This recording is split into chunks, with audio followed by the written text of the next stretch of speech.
Retired vice chancellor ಬೆಣಗಿ ಸಾಹೇಬ್ರಂತ ಸುಮಾರು ಒಂದು 15ರಿಂದ 18 ವರ್ಷ ತೊಗರಿ ಒಳಗೆ ಕೆಲಸ ಮಾಡ್ಯಾರ.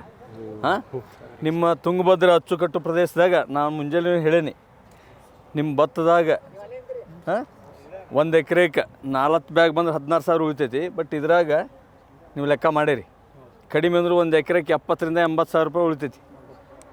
Both sir, community science and BTech ಎರಡು ಡಿಗ್ರಿ ಪ್ರೋಗ್ರಾಮ್ ಸರ್ ಇದೆ ಮೇಡಮ್. ನಾವು ಭತ್ತ ಅಂತ ಹೇಳ್ತಿರ್ತೇವಲ್ಲ, ಈ ಬೆಳೆ ಬೆಳೆದ್ರೆ ಭಾಳ ಲಾಭ ಆಗುತ್ತೆ. ಅವರು ಲಾಭ ಅಟ್ಟ ಅಲ್ಲ, ಸಾಯಿಲ್ ಫರ್ಟಿಲಿಟಿ ಹೆಚ್ಚಾಗುತ್ತೆ. That is most important. Yes sir. ಎಲ್ಲರಿಗೂ ನಮಸ್ಕಾರ. ಇವತ್ತಿನ ದಿವಸ ಜಲ ಮತ್ತು ನೆಲ ನಿರ್ವಹಣೆ ಸಂಸ್ಥೆ ವಾಲ್ಮಿ ಧಾರವಾಡ ಈ ಕ್ಷೇತ್ರೋತ್ಸವದಲ್ಲಿ ನಮ್ಮ ವಾಲ್ಮಿ ಸಂಸ್ಥೆಯ ನಿರ್ದೇಶಕರ ಆಗಮಿಸಿದಾರ. ಅವರಿಗೆ ನಾವು ಜೋರಾದ ಚಪ್ಪಾಳೆಯೊಂದಿಗೆ ಸ್ವಾಗತವನ್ನು ಮಾಡೋಣಂತ. ಅದೇ ರೀತಿಯಾಗಿ ಬಹಳ ಮುಖ್ಯವಾಗಿ ಒಂದು ವಿವಿಧ ಬೆಳೆಗಳಲ್ಲಿ ಪರಿಣಿತಿ ಹೊಂದಿರತಕ್ಕಂಥ, ಅದರಲ್ಲಿಯೂ ತೊಗರಿಯಲ್ಲಿ ಹೆಚ್ಚಿನ ಪರಿಣಿತಿಯನ್ನು ಹೊಂದಿ ವಿಶೇಷ ಪರಿಣಿತಿಯನ್ನು ಹೊಂದಿದಂಥ ಒಂದು ಕೃಷಿ ವಿಶ್ವವಿದ್ಯಾಲಯ ಧಾರವಾಡದ ನಿವೃತ್ತ ಉಪಕುಲಪತಿಗಳಾದಂಥ ಡಾಕ್ಟರ್ VI ಬೆಣಗಿ ಸರ್ ಬಂದಿದ್ದಾರೆ. ಅವರು ಸಹ ನಿಮ್ಮೆಲ್ಲರ ಪರವಾಗಿ ಜೋರಾದ ಚಪ್ಪಾಳೆಯೊಂದಿಗೆ ನಾವು ಸ್ವಾಗತವನ್ನು ಮಾಡ್ತಾ ಇದ್ದೀವಿ. ಅದೇ ರೀತಿಯಾಗಿ ನಮ್ಮ ವಾಲ್ಮಿ ಸಂಸ್ಥೆಯ ಪ್ರಾಧ್ಯಾಪಕವೃಂದದವರು, ಸಿಬ್ಬಂದಿಯವರು, ಸಮಾಲೋಚಕರು ಎಲ್ಲರೂ ಬಂದಿದ್ದಾರೆ. ಅವರಿವರ ಎಲ್ಲರನ್ನೂ ಸಹ ಈ ಕಾರ್ಯಕ್ರಮಕ್ಕೆ ನಾವು ಸ್ವಾಗತವನ್ನು ಮಾಡ್ತಾ ಇದ್ದೀವಿ. ಅದೇ ರೀತಿಯಾಗಿ ಬಹಳ ಮುಖ್ಯವಾಗಿ ತುಂಗಭದ್ರಾ ಅಚ್ಚುಕಟ್ಟು ಪ್ರದೇಶದ ಕಂಪ್ಲಿ ತಾಲೂಕಿನಿಂದ ಏನು ಭತ್ತದ ಜೊತೆಗೆ ಬೇರೆ ಬೇರೆ ಬೆಳೆಗಳನ್ನು, ತೊಗರಿಯನ್ನು ಸಹ ಬೆಳೀತಿರ್ತಕ್ಕಂಥ ಕಂಪ್ಲಿ ಭಾಗದ ರೈತರು ಬಂದಿದ್ದಾರೆ. ಅವ್ರನ್ನೂ ಸಹ ನಾನು ಜೋರಾದ ಚಪ್ಪಾಳೆಯೊಂದಿಗೆ ಈ ಕ್ಷೇತ್ರೋತ್ಸವ ಕಾರ್ಯಕ್ರಮ ಸ್ವಾಗತವನ್ನು ಮಾಡ್ತಾ ಇದ್ದೀನಿ. ಅದೇ ರೀತಿ ಕುರುಗೋಡ್ ಭಾಗದ ರೈತರು ಬಂದಿದ್ದಾರೆ, ಅವ್ರನ್ನೂ ಸಹ ನಾನು ಸ್ವಾಗತವನ್ನ ಮಾಡ್ತಾ ಇದ್ದೀನಿ. ಅದೇ ರೀತಿಯಾಗಿ ಕೃಷಿ ವಿಶ್ವವಿದ್ಯಾಲಯ ಧಾರವಾಡದ ಶಿಬಿರಾರ್ಥಿಗಳಾಗಿ NSS ಶಿಬಿರಾರ್ಥಿಗಳಾಗಿ ಆಗಮಿಸಿದಂಥ ಕಮ್ಯುನಿಟಿ ಸೈನ್ಸ್ನ ವಿದ್ಯಾರ್ಥಿನಿಯರು, ಅದೇ ರೀತಿಗೆ ಬಿಟೆಕ್ ವಿದ್ಯಾರ್ಥಿನಿಯರು ಬಂದಿದ್ದಾರೆ. ಅವರಿಗೆ ಸಹ ನಾನು ಜೋರಾದ ಚಪ್ಪಾಳೆಯೊಂದಿಗೆ ಸ್ವಾಗತವನ್ನ ಮಾಡ್ತಾ ಇದ್ದೀವಿ. ಈಗ ಇಲ್ಲಿ ನಾವು ವಿಶೇಷವಾಗಿ ಇದರ ಬಗ್ಗೆ ಚರ್ಚೆ, ಚಿಂತನ ಮಂಥನ ಇದು ನಮ್ಮದು ಆಡಿಟೋರಿಯಂನೊಳಗೆ ಇರ್ತೈತೆ. ಮೊದಲನೇದಾಗಿ ನಮ್ಮ VI ಬೆಳಗಿ ಸರ್ ಸಂಕ್ಷಿಪ್ತವಾಗಿ ಒಂದು 5 ನಿಮಿಷ ಡೀಟೇಲ್ಸ್ ಅಲ್ಲಿ ಹೇಳ್ತಾರ ತೊಗರಿ ಬಗ್ಗೆ, ಅದನ್ನ ಹೇಳ್ಬೇಕಂತೇಳಿ ನಿಮ್ಮೆಲ್ಲರ ಪರವಾಗಿ ನಾನು ಅವರಿಗೆ ಕೇಳ್ಕೊಳ್ತಾ ಇದ್ದೆ. ಈ ಒಂದು ಕೇಂದ್ರದ ಮುಖ್ಯಸ್ಥರಾದಂಥ ಡಾಕ್ಟರ್ ಮರಡ್ಡಿ ಅವರೇ ಮತ್ತು ಎಲ್ಲ ಸಿಬ್ಬಂದಿಯವರೇ ಮತ್ತು ವಿದ್ಯಾರ್ಥಿನಿಯರೇ ಮತ್ತು ನಮ್ಮ ರೈತ ಬಾಂಧವರೇ, ಈಗ ಭಾಳಷ್ಟು ಸಂತೋಷವಾಗ್ತದೆ ನಮಗೆ. ಯಾಕಂದರೆ ಇಲ್ಲಿ ವಾಲ್ಮಿ ಅಂತ ಕ್ಯಾಂಪಸ್ದಲ್ಲಿ ತೊಗರಿಯನ್ನು ಬೆಳೆ ನೋಡಿದ ನನಗೆ ಭಾಳ ಖುಷಿ ಆಗ್ತದೆ. ಯಾಕಂದ್ರೆ ತೊಗರಿ ಒಂದು ಇಂಥ ಬೆಳೆಯಲ್ಲ ನೋಡಿರಿ. ನೀವು ಎಲ್ಲ ಬೆಳೆಗಳು ಬೆಳೀರಿ, ಕಬ್ಬು ಬೆಳೀರಿ, ಭತ್ತ ಬೆಳೀರಿ. ಮುಂದೆ ಒಂದು 5 ವರ್ಷ ನೀರು ಹೆಚ್ಚಿಗೆ ಹಾಕಿ ಭೂಮಿ ಎಲ್ಲ ಹಾಳಾಕಿಸಿಂದ ಸೌಳು ಜೌಳು ಆಗಲಕ್ಕೆ ನೀರಾವರಿ ಕಾರಣ. ಈ ಏನೈತಿಲ್ಲ ತೊಗರಿಗೆ ನಿಮ್ಮ ನೀರಾವರಿ ಜಮೀನಿಗೆ ಇದಕ್ಕೆ ಸ್ವಲ್ಪ ನೀರು ಹಾಸೆ ನೀವು ಅದಕ್ಕಿಂತ ನಿಮ್ಮ ಭತ್ತಕ್ಕಿಂತ 2 ಪಟ್ಟು ಲಾಭ ತೊಗೊಳಕ್ಕೆ ಶಕ್ಯತೆ ಐತಿ. ಇನ್ನೊಂದು ಏನಪ್ಪ ಅಂದ್ರೆ ತೊಗರಿ ಹಾಕೋದ್ರಿಂದ ಭೂಮಿ ಎಂದೂ ಸುಮಾರು ಆಗಂಗಿಲ್ಲ. ನೀವು ಭತ್ತ ಹಾಕ್ಯಾರ, ನೀವು ಭಾಳಷ್ಟು ನೀರು ಹಾಕಿ ಭಾಳಷ್ಟು ಗೊಬ್ಬರ, ನೀವು ಎಷ್ಟು ಗೊಬ್ಬರ ಹಾಕ್ತೀರಿ ನನಗೆ ಗೊತ್ತೈತಿ. ನಮ್ಮ ಶಿಫಾರಸು ಮಾಡೋಕ್ಕಿಂತ 4 ಪಟ್ಟು ಹೆಚ್ಚು ಹಾಕ್ತೀರಿ ನೀವು ಗೊಬ್ಬರ. ಯಾವುದು ಯೂರಿಯಾ ಗೊಬ್ಬರ ಆಗಲಿ ಮತ್ತು ರಂಜಕ ಹೆಚ್ಚು ಹಾಕ್ತೀರಿ, ಪೊಟ್ಯಾಶ್ ಭಾಳಷ್ಟು ಕಡಿಮೆ ಹಾಕ್ತೀರಿ. ನಿಮ್ಮ ಎಲ್ಲ ಡಾಟಾ ನನ್ನ ಕಡೆ ಅದ. ಅದ್ರ ಸಂಬಂಧ ಭೂಮಿ ಇವತ್ತಿಂದ ನಾಳೆ ನಿಮ್ಮ ಭೂಮಿ ಮೇಲೆ ಹಾಳಾಗೋದ. ಅದಕ್ಕೆ ಮುಂದೆ ಹಾಳಾಗತಕ್ಕಂಥ ಜಮೀನನ್ನು ನಮ್ಮ ಮುಂದಿನ ಪೀಳಿಗೆಗೆ ಚೆನ್ನಾಗಿ ಜಮೀನನ್ನು ಕೊಟ್ಟಕ್ಕಿಂದ ನೀವು ಭಗವಂತನ ಪಾದ ಸೇರ್ಬೇಕಂದ್ರೆ ನೀವು ಇಂಥದ್ದು ಬೆಳೆ ಹಾಕಬೇಕು, ತೊಗರಿ ಹಾಕಬೇಕು. ತೊಗರಿಯಿಂದ ನಮ್ಗೆ ಇದು ಒಂದು ವಿಶಿಷ್ಟವಾದ ಏನು ಬೆಳೆಯೋದು. ತೊಗರಿದಿಂದ ಏನಾಗ್ತೈತೆ ಅಂದ್ರೆ ಆ ಬೇರ್ನ್ಯಾಗ ನೋಡಿರಿ ನೀವು ಸುಮಾರು 40-45 ದಿವಸಕ್ಕೆ ಬೇರು ಕಿತ್ತು 1.5 ತಿಂಗಳಾದಮೇಲೆ ಆ ಗಿಡ ಕೀಳ್ರಿ, ಆ ಬೇರಿನ ಮೇಲೆ ಸಣ್ಣ ಗಂಟುಗಳು ಕಾಣ್ತಾವೆ. ಅವು ನಾವು ಸಾರ್ವಜನಿಕ ಗಂಟು ಅಂತ ಹೇಳ್ತೀವಿ. ಮತ್ತು ರೈತರ ಭಾಷೆದಾಗ ಅವು ಸಣ್ಣ ಯೂರಿಯಾದ ಏನಪ್ಪ ಚೀಲ ಇದ್ದಂಗೆ ನೀವು 1 ಎಕರೆ ನೀವು ತೊಗರಿ ಹಾಕಿರಂದ್ರೆ ಸುಮಾರು ಒಂದು ಅರ್ಧ ಚೀಲ ಯೂರಿಯಾ ನೀವು ಫ್ರೀ ಆಫ್ ಕಾಸ್ಟ್ ಹಾಕಿದಂಗೆ. ಮತ್ತು ಮಣ್ಣಿನ ಏನಪ್ಪ ಫಲವತ್ತತೆ ಹೆಚ್ಚಾಗತಿ, ಭೂಮಿಯಿಂದ ಕೆಡಂಗಿಲ್ಲ. ಇದು ನೋಡಿರಿ, ತೊಗರಿಯಿಂದ ಕಲ್ಕೊಳ್ಳೋದು ನಮ್ಮ ರೈತರು ಆಗಲಿ ವಿದ್ಯಾರ್ಥಿಗಳು ಭಾಳಷ್ಟು ಅದ. ಏನು ನಾವು ತೊಗರಿಯಿಂದ ಕಲ್ಕೋಬೇಕಪ್ಪ ಅಂದ್ರೆ ನೋಡಿರಿ, ಈಗ ತೊಗರಿ ಜಮೀನು ಹೊಟ್ಟ್ಯಾಗ ಹುಟ್ಟತೈತಿ, ಹುಟ್ಟಿ ಎಲ್ಲ ಬೆಳಿತೈತಿ, ಎಲ್ಲ ಕಾಯಿ ಕೊಡ್ತೈತಿ. ಕಡಿಕೆ ಅದು ಹೋಗೋ ಮುಂದೆ ಅದ್ರ ಎಲೆಗಳು ಎಲ್ಲ ಸ್ವಚ್ಛ ಮತ್ತು ಭೂಮಿಗೆ ಏನಪ್ಪ ಅಂದ್ರೆ ಕೊಟ್ಟು ಹೋಗೈತಿ. ಅಂದ್ರೆ ಮರಳಿ ಮಣ್ಣಿಗೆ ಅಂತದ್ದಲ್ಲ. ಯವ್ವ ತಾಯಿ ನನ್ನ ಹೊಟ್ಟೆಗೆ ನೀ ಹುಟ್ಟಿಸಿ ಮತ್ತು ನನ್ನ ಸೇವಾ ಆದಷ್ಟು ನಿನಗೆ ಭೂಮಿಗೆ ನಾ ಕೊಡ್ತಾನಂತ ಎಲೆಗಳೆಲ್ಲ ಕೊಟ್ಟು ಬಿಡ್ತೈತಿ. ಇದಷ್ಟೇ ಸಾಲಾರ್ದ ಮತ್ತೆ ಏನು ಮಾಡ್ತಾ ಗೊತ್ತೇನ್ರಿ, ನೀವು ನೋಡ್ತೀರಿ ತೊಗರಿ ಕಾಯಾಗಿ ಬಾಗಿರ್ತೈತಿ. ಬಾಗುದಲ್ಲ ಅದು, ಭೂಮಿಗೆ ನಮಸ್ಕಾರ ಮಾಡಿದಂಗೆ. ಯವ್ವ ತಾಯಿ ನನ್ನ ಹೊಟ್ಟೆಗೆ ನೀನು ಜನ್ಮ ಕೊಟ್ಟು ಅದ್ರ ಸಂಬಂಧ ನಿನಗೆ ಶರಣು ಅಂತ ಭೂಮಿಗೆ ನಮಸ್ಕಾರ. ನಾವು ಎಂದ್ರೆ ಭೂಮಿ ತಾಯಿಗೆ ನಮಸ್ಕಾರ ಮಾಡ್ತೀವನ್ರಿ ಒಮ್ಮೆ ಹೇಳ್ರಿ. ಯಾರು ಭೂಮಿ ತಾಯಿ ಹೊಲಕ್ಕೆ ಹೋಗೋ ಮುಂದೆ ಕಾಲ ಚಪ್ಪಲಿ ಬಿಟ್ಟು ನಮಸ್ಕಾರ ಮಾಡಿರಿ ಯಾರು ಹೋಗ್ತೀರೇನ್ರಿ? ಹಂಗೆ ಭೂಮಿ ತಾಯಿ ಬಗ್ಗೆ ಭಾಳಷ್ಟು ನಾವು ಪವಿತ್ರ ಮನೋಭಾವದಿಂದ ನಾವು ಇವತ್ತು ಪರಿವರ್ತನೆ ಆಗಬೇಕಾಗೈತಿ. ಅದ್ರ ಸಂಬಂಧ ಅದನ್ನು ನಾವು ಇದರಿಂದ ಇದರಿಂದ ಏನಪ್ಪ ಅಂದ್ರೆ ಈ ಒಂದು ಬೆಳೆದಿಂದ ನಾವು ಇವತ್ತು ಕಲೀಲಿಕ್ಕೆ ಸಾಧ್ಯತೆ ಐತಿ. ಇನ್ನು ಇದ್ರದ್ದು ಮತ್ತು ಏನ್ರಿ ತೊಗರಿ ನಿಮ್ಗೆ ಹೇಳ್ತೀನಿ. ನಿಮ್ಗೆ ಒಂದು ಆಯುರ್ವೇದ ಏನಪ್ಪ ಅಂದ್ರೆ ಒಂದು ಆಯುರ್ವೇದ ಪುಸ್ತಕದಾಗ ತೊಗರಿ ಬಗ್ಗೆ ಒಂದು ಇದದ ಇನ್ಫಾರ್ಮೇಷನ್ ಅದ. ಯಾರಿಗೆ ಭಾಳ ಇರ್ತಲ್ಲ, ಈಗ ನಮ್ಮ ಇಲ್ಲಾರ ಸಾಹೇಬ್ರು ಹೊತ್ತ ಕೂದಲೇ ಇಲ್ಲ, ಕೆಲವು ಮಂದಿಗೆ ಒಟ್ಟ ಕೂದಿರಂಗಿಲ್ಲ, ಅಂಥವ್ರಿಗೂ ಈ ತೊಗರಿದು ಇರೋದಿಲ್ಲ ಇದು ಮಾಡ್ತಾರಲ್ಲ, ಅದ್ರದ್ದು ಬ್ಯಾಳಿ ಮಾಡಕ್ಕಿಂತ ಅದ್ರದ್ದು ಇದ್ರ ಟೈಪ್ ಮಾಡ್ತಾರಲ್ಲ, ಅದ್ರದ್ದು ಏನು ಆಮ್ಲೆಟ್ ಟೈಪ್ ಒಂಥರ ಇದ್ರದ್ದು ಏನಂತಾರೆ ಅದಕ್ಕೆ, ಅಲ್ಲ ಹೊಟ್ಟಂದಲ್ಲ ತೊಗರಿದು ಬ್ಯಾಳಿದು ಸಿಪ್ಪಿ ಕುಲ್ಸಿದ್ದು ಇದ್ರಿ. ಹಾಂ, ಕುಲ್ಸಿದ್ದು ಕಟ್ಟ ದಪ್ಪಂದು ನೀವು ತಲೆಗೆ ಹಾಕೊಂಡ್ರೆ ಮತ್ತೆ ಕೂದಲು ಬರ್ತಾವ ಅಂತ ಹೇಳ್ಯಾರ. ಇದು ವೈಜ್ಞಾನಿಕವಾಗಿ ಪ್ರೂವ್ ಆಗಿದ್ದಿರ್ತಿ ಅದು. ಅದರ ಸಂಬಂಧ ತೊಗರಿ ತಿನ್ನೋದ್ರಿಂದ ಮನುಷ್ಯಾಗ ಸಾಕಷ್ಟು ವಿಟಾಮಿನ್ಸ್ಗಳು ಬರ್ತಾವೆ, ಮಿನರಲ್ಸ್ಗಳು ಬರ್ತಾವೆ ರೀ. ಮತ್ತು it is very rich in potash. ಆಮೇಲೆ ತೊಗರಿ ಒಳಗೆ ಜಿಂಕು ಮತ್ತು ತೊಗರಿ ಒಳಗೆ ವಿಟಾಮಿನ್ಸ್ ಬರ್ತಾವೆ. ತೊಗರಿ ಒಳಗೆ ವೆಜಿಟೇಟಿವ್ ಪ್ರೋಟೀನ್ ಅಂದ್ರೆ ರಿಚ್ ವೆಜಿಟೇಟಿವ್ ಪ್ರೋಟೀನ್ 22% ಐತಿ ನೋಡಿರಿ. ಪ್ರತಿಯೊಂದು ಸಾಂಬಾರಿನಾಗ ತೊಗರಿ ಸಾಂಬಾರು ಅಂದ್ರೆ ಅದು ಬೇರೆ ಟೇಸ್ಟ್. ಈ ಬೇರೆ ಸಾಂಬಾರು ಉಣ್ರಿ, ತೊಗರಿ ಸಾರು ಉಣ್ರಿ, ಅದು ಟೇಸ್ಟೇ ಬೇರೆ ಇರ್ತೈತಿ. ಹೀಗಾಗಿ ತೊಗರಿ ನಮ್ಮ ಆಹಾರದಲ್ಲಿ ಭಾಳಷ್ಟು ಬೇಕಾದೈತಿ. ಎಲ್ಲರ ಮಿಷ್ಟಾನ್ನ ಏನಪ್ಪ ಭೋಜನ ಇರ್ತದೆ, ಅಲ್ಲಿ ಏನು ಮಾಡಿರ್ತಾರೋ ತೊಗರಿದನ್ನು ಸಾಂಬಾರು ಮಾಡಿರ್ತಾರೆ. ಸೊ ಇದ್ರ ಬಗ್ಗೆ ಡೀಟೇಲ್ ಇದನ್ನು ಹೆಂಗೆ ಬೆಳಿಬೇಕು ಮನಸ್ಸು ಮಾಡಿರಿ ಅಂದ್ರೆ ನಾವು ನಮ್ಮಲ್ಲಿ ಗುಲ್ಬರ್ಗದಾಗ ನೋಡಿರಿ ತೊಗರಿ ಡ್ರೈಲ್ಯಾಂಡ್ದಲ್ಲಿ ಒಂದೇ ಒಂದು ನೀರು ಕೊಟ್ಟಾರ. ಅದು ಎಷ್ಟು ನೀರು ಹೌದಲ್ಲ ಅನ್ನೋಂಗೆ ರೀ. ಮತ್ತು ಇದಕ್ಕೆ ಭಾಳಷ್ಟು ನೀರು ಏನು ಬೇಕಾಗಿಲ್ಲ. 1 ಎಕರೆಗೆ ಡ್ರೈಲ್ಯಾಂಡ್ದಲ್ಲಿ 12 ಕ್ವಿಂಟಲ್ ಏನಪ್ಪ ಅಂದ್ರೆ ಇದು ತೆಗ್ದಾರ. ಅವರು ಒಂದು ಕಾಳಿನಷ್ಟು ಗೊಬ್ಬರ ಹಾಕಿಲ್ಲ, ಒಂದು ಔಷಧ ಹೊಡೆದಿಲ್ಲ. ನಾವು ನಮ್ಮ ಕೃಷಿ ವಿಜ್ಞಾನ ಕೇಂದ್ರ ಗುಲ್ಬರ್ಗದಿಂದ SP ಅವಾರ್ಡ್ ಸ್ವಾಮಿನಾಥನ್ ಅವರು ಅವ್ರಿಗೆ ಅವಾರ್ಡ್ ಕೊಟ್ಟಾರ. ಆವಾಗಿನ ಕಾಲದಲ್ಲಿ 30 ವರ್ಷದಿಂದ 1 ಲಕ್ಷ ರೂಪಾಯಿ ಬಹುಮಾನ ನಾವು ಕೊಡ್ತೀವಿ ಅವ್ರಿಗೆ. ಸೋಮನಾಥ್ ಇವರು ಯಾರು ಬಸವರಾಜ್ ಏನಪ್ಪ ಅಂದ್ರೆ ಪಟ್ಟಣ ಅಂತ ತಕ್ಷಣ ನಮ್ಮ ರೈತವ ಅವ್ನು ಅವಾರ್ಡ್ ಕೊಡ್ಸಿದ್ವಿ ಅಲ್ಲೇ ಗುಲ್ಬರ್ಗ ತಾಲೂಕು. ಸೊ ಇದ್ರ ಬಗ್ಗೆ ಮನಸ್ಸು ಮಾಡ್ಯಾರ. ಈಗ ಹೆಂಗೆ ನೀವು ತೊಗರಿಗೆ ಹೆಂಗೆ ಕಾಳಜಿ ಮಾಡ್ತಿಲ್ಲ, ಇದ್ರದ್ದು ಭತ್ತಕ್ಕೆ ಹೆಂಗೆ ಕಾಳಜಿ ಮಾಡ್ತಿಲ್ಲ, ಆ ಭತ್ತದ ಅರ್ಧ ಕಾಳಜಿ ಮಾಡಿದ್ರೆ ಸಾಕಿದಕ್ಕೆ ನಿಮ್ಗೆ ಅದಕ್ಕಿಂತ ಡಬಲ್ ಉತ್ಪನ್ನ ಬರ್ತೈತಿ. ಭೂಮಿ ಒಳ್ಳೆಯದಾಗಿ ಫಲವತ್ತತೆ ಆಗೈತಿ. ಇನ್ನೂ ಡಿಟೇಲ್ ಆಗಿ ಹೆಂಗೆ ಮಾಡಬೇಕು, ಹೆಂಗೆ ನಾವು ಮನಸ್ಸು ಮಾಡಿದ್ರೆ ಎಕರೆಗೆ ಒಂದು 13 ಕ್ವಿಂಟಲ್ 14 ಕ್ವಿಂಟಲ್ ಹೆಂಗೆ ನಾವು ತೆಗಿಬೋದು ಅಂತಕ್ಕಂಥ ತಾಂತ್ರಿಕ ಉಪನ್ಯಾಸ ಅಲ್ಲಿ ಮಾಡೋಣಂತ. ಸೊ ಧನ್ಯವಾದಗಳು ಎಲ್ಲರಿಗೂ. ಸಂಕ್ಷಿಪ್ತವಾಗಿ ಈ ತೊಗರಿ ಬೆಳೆ ಮಹತ್ವದ ಬಗ್ಗೆ ಹೇಳಿದಂಥ ಬೆಣಗಿ ಸರ್ಗೆ ಧನ್ಯವಾದಗಳು. ಈಗ ನಮ್ಮ ಸಂಸ್ಥೆಯ ನಿರ್ದೇಶಕರಾದಂಥ ಗಿರೀಶ್ ಮರಡ್ಡಿ ಸರ್, ಇಲ್ಲಿ ನಾವು ವಾಲ್ಮೀಕಿ ಸಂಸ್ಥೆಯಲ್ಲಿ ತೊಗರಿಯನ್ನು ಎಷ್ಟು ಅಂತರದೊಳಗೆ ಹಾಕಿದ್ವಿ, ಏನು ಮಾಡಿದ್ದೀವಿ ಅನ್ನೋದು ಸಂಕ್ಷಿಪ್ತವಾಗಿ ಅವ್ರು ಹೇಳ್ಬೇಕಂತೇಳಿ ಕೇಳ್ಬೋದು. ನೀವೇ ಹೇಳಿದ್ರಿ. ಎಲ್ಲರಿಗೂ ನಮಸ್ಕಾರಗಳು. ಸೊ ಇವತ್ತಿನ ಈ ಒಂದು ಕ್ಷೇತ್ರೋತ್ಸವ ಕಾರ್ಯಕ್ರಮಕ್ಕೆ ನಮ್ಮ ಮಾಜಿ ಉಪಕುಲಪತಿಗಳಾಗಿರ್ತಕ್ಕಂಥ ಡಾಕ್ಟರ್ VI ಬೆನಗಿ ಸರ್ ಅವರು ಜೊತೆಗೆ ನಮ್ಮ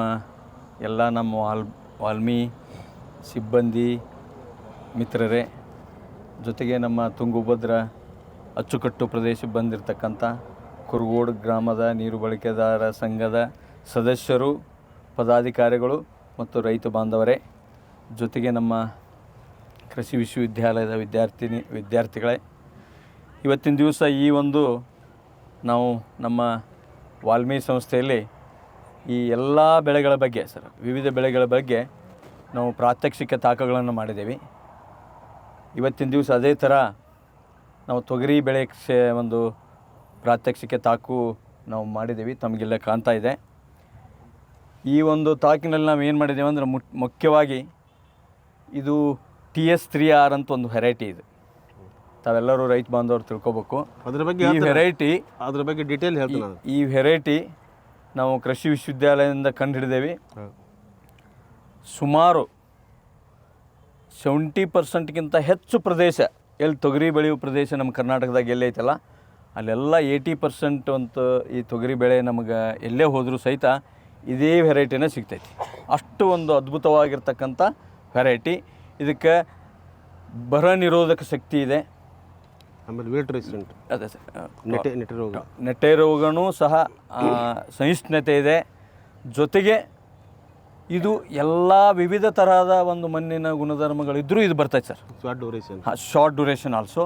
ಜೊತೆಗೆ ಇದು 150ರಿಂದ 156 ದಿವಸಕ್ಕೆ ಇದು ಕಟಾವಾಗುತ್ತೆ. ಉಳ್ಕದ್ವೆಲ್ಲ 160, 180. ನಮ್ಮದು BSMR 736 ಅಂತ ಐತಿ, 786. 180 ದಿವಸ. ಅದು ಸುಮಾರು ಒಂದು 170ರಿಂದ 180 ದಿವಸ ದೀರ್ಘಾವಧಿ. ಅದನ್ನೆಲ್ಲಿ ನಾವು ಹೇಳ್ತೇವಂದ್ರೆ ಮತ್ತು ಸ್ಯಾಂಡಿ ಕೆಂಪು ಮಿಶ್ರಿತ ಮಣ್ಣು ಮತ್ತು ನೀರಿನ ಒಂದು ಲಭ್ಯ ಇರತಕ್ಕಂಥ ಪ್ರದೇಶದಲ್ಲಿ ಅದನ್ನ ನಾವು ರೆಕಮೆಂಡ್ ಮಾಡ್ತೀವಿ. ಸ್ಯಾಂಡಿ ಲೋಮಿ ಸಾಯಿಲ್ ಅಂಥ ಪ್ರದೇಶದಲ್ಲಿ BSMR 736 ಚೆನ್ನಾಗಿ ಬರ್ತೈತಿ. ಇದು ಅಲ್ಪಾವಧಿ ಐತಿ. ಜೊತೆಗೆ ಇದು ಭಾಳ ಅದ್ಭುತವಾದಂಥ ಒಂದು ಬೆಳೆ ಸರ್. ಈಗ ನಾವು ಇಲ್ಲಿ ಬೆಳೆದಿದ್ದು ಇದಕ್ಕೆ ನೀರು ಕೊಟ್ಟಿಲ್ಲ, ಇದು ಒಣಬೇಸಾಯದಲ್ಲೇ ಬೆಳೆದೇವೆ ನಾವು. ನೀವು ವಿಚಾರ ಮಾಡ್ಬೋದು, ನಾವು ತುಂಗಭದ್ರಾ ಪ್ರದೇಶ ಅಂದರೆ ಎಲ್ಲ ಇದು ಮೇಜರಾಗಿ ನಮ್ಮದು Zone 3 ಬರ್ತೈತೆ ಸರ್. Zone 3ದಾಗ ಈ ಒಂದು ಬೆಳೆ ತೊಗರಿ ಭಾಳ ಚೆನ್ನಾಗಿ ಬರ್ತೈತೆ. Zone 1, Zone 2, Zone 3ದಾಗ ಇಳುವರಿನೂ ಚೆನ್ನಾಗಿ ಬರ್ತೈತಿ.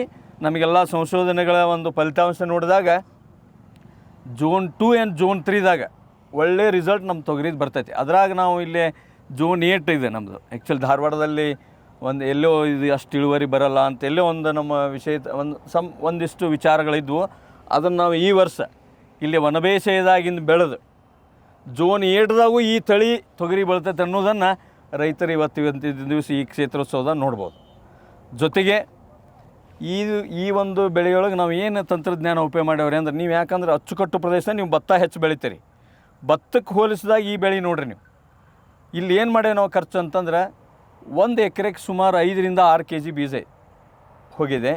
ಇದಕ್ಕೆ ನಾವು ಏನು ಮಾಡಿದ್ದೇವೆ ಅಂದ್ರೆ ಬೀಜೋಪಚಾರ 3 ಬೀಜೋಪಚಾರ ಉಪಯೋಗ ಮಾಡ್ಯಾವ ನಾವು. ಒಂದು ರೈಜೋಬಿಯಮ್, ಅದು ಸುಮಾರು 200 ಗ್ರಾಮ್ 1 ಎಕರೆಗೆ.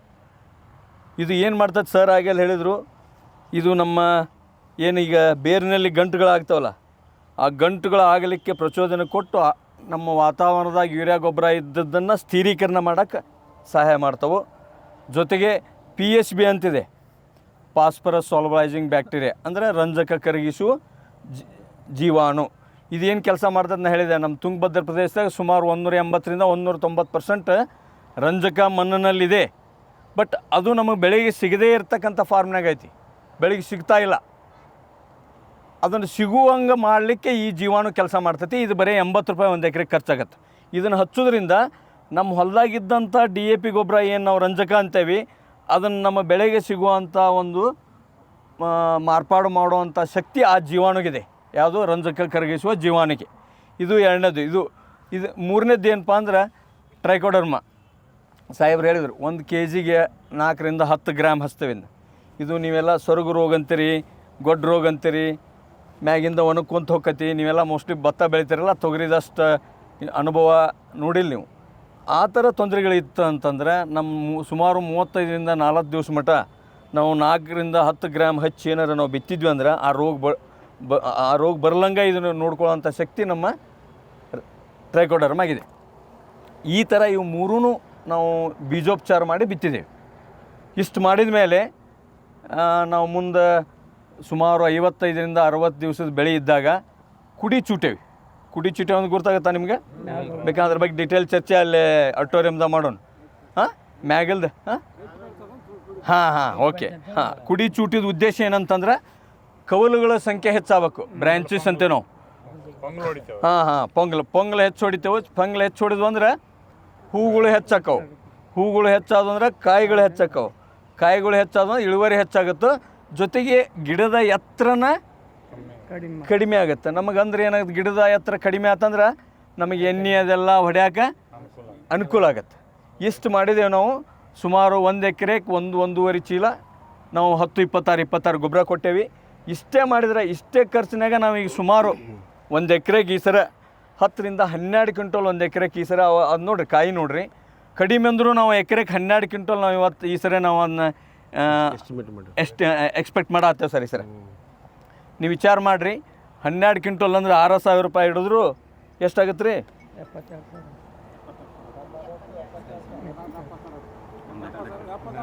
ಆಯ್ತು, 72,000 ರೂಪಾಯಿ. 72,000 ರೂಪಾಯಿ 155 ದಿವಸದಾಗ, 1 ಎಕರೆದಾಗ. ಭತ್ತದಾಗ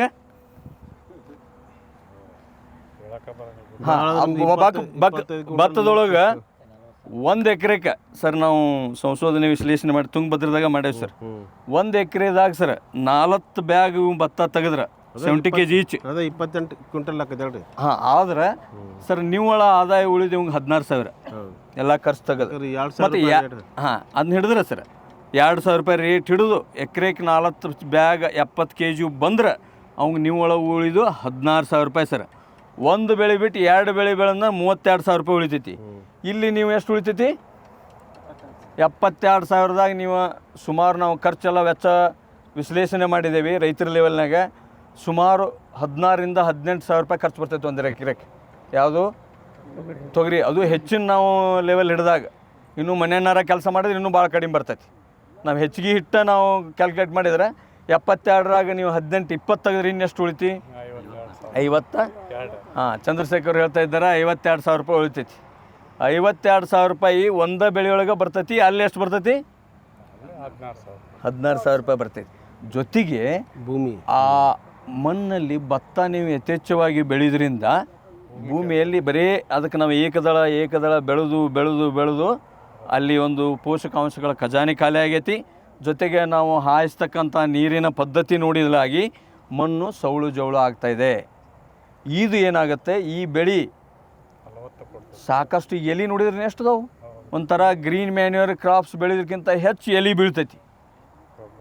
ಇದ್ರಾಗ ಒಂದು ಜಿನೋಟಿಪಿಕಲ್ ಇನ್ನೊಂದು ಕ್ಯಾರೆಕ್ಟರ್ ನೀವು ತಿಳ್ಕೊಬೋದು, ಹೆದರಬಾರ್ದು.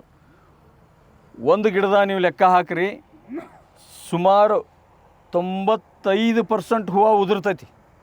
ಅದ್ರ ಕ್ಯಾರೆಕ್ಟರ್ ಐತಿ, ಹೂವು ಉದುರ್ತೈತಿ ಅಂತೇಳಿ ನಾವು ಯಾವುದ್ಯಾವುದೋ ಕೆಮಿಕಲ್ ಮೋಸ್ಟ್ಲಿ ಸಾಹೇಬ್ರು ಹೇಳ್ತಿರ್ತಾರೆ ಪ್ಲ್ಯಾನ್ ಆಫ್ ಫಿಕ್ಸು ಅದೆಲ್ಲ ಅಂಥದ್ದೆಲ್ಲ ಹೊಡೆಯೋ ಅವಶ್ಯಕತೆ ಇದಕ್ಕಿಲ್ಲ. ಇದ್ರ ಗುಣಧರ್ಮನ ಇದೆ. 100 ಹೂವು ಒಂದು ಗಿಡದಾಗ ಆಗೈತೆ ಅಂದ್ರೆ 93 ರಿಂದ 95 ಹೂವು ಉದುರ್ತವೆ. ಇನ್ನು 5% ಹೂವು ಏನದವಲ್ಲ ಅದ್ರಾಗ 3 ರಿಂದ 4% ಹೂವು ಆದ್ರೂ ಎಕರೆಗೆ ಆರಾಮ್ 18 ರಿಂದ 20 ಕ್ವಿಂಟಲ್ ತೆಗೆದದ್ದು ಉದಾಹರಣೆ ನಾವು ಮುಂಜಾನೆ ಚರ್ಚೆ ಮಾಡ್ಯಾವ ಸರ್. ಇದಂತೂ ಈ ಸರ ನಾವು ಹೇಳ್ತೇವೆ ನಿಮ್ಗೆ 12 ಕ್ವಿಂಟಲ್ ಮ್ಯಾಗಂತೂ ಬರ್ತೈತಿ. ಇನ್ನೂ ಹೆಚ್ಚು ಬರ್ಬೋದು ಅನ್ಸುತ್ತೆ. ಕಡಿಮೆ ಅಂದ್ರೂ 12 ಕ್ವಿಂಟಲ್ ಬರ್ತೈತಿ. ಉದ್ದೇಶ ಇಷ್ಟೇ, ನಮಗೆ ಲಾಭದ ಜೊತೆಗೆ ಮಣ್ಣಿನ ಫಲವತ್ತತೆ ಹೆಚ್ಚು ಮಾಡ್ತೈತಿ, ಖರ್ಚು ಕಡಿಮೆ ಐತಿ.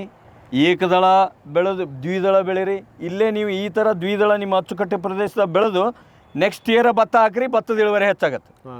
ಸೊ ಇವೆಲ್ಲ ಸ್ಮಾರ್ಟ್ ಟೆಕ್ನಾಲಜಿ. ಮತ್ತು ಇದ್ರ ಜೊತೆಗೆ ನಾವು DSR ನಮ್ಮ ದೀಕ್ಷಿತ್ ಅವ್ರು ಹೇಳ್ಕೊಟ್ಟಿರ್ಬೇಕು. ಈಗ ಏನ್ರಿ ಕೂರ್ಗಿ ಭತ್ತದ ಹೇಳ್ಕೊಟ್ಟಿರ್ಬೇಕು. ಮತ್ತು ನಾವು ಮುಂಜಾನೆ ಸ್ವಲ್ಪ ಬ್ರೀಫ್ ಹೇಳಿದ್ವಿ, ನಾವು ಭತ್ತನ ಚೇಂಜ್ ಮಾಡೋಕ್ಕಾಗಲಿಲ್ಲ ಅಂದ್ರೆ ಅಂಥ ಕೂರ್ಗಿ ಭತ್ತ ತಂತ್ರಜ್ಞಾನ ಉಪಯೋಗ ಮಾಡ್ಕೊರಿ.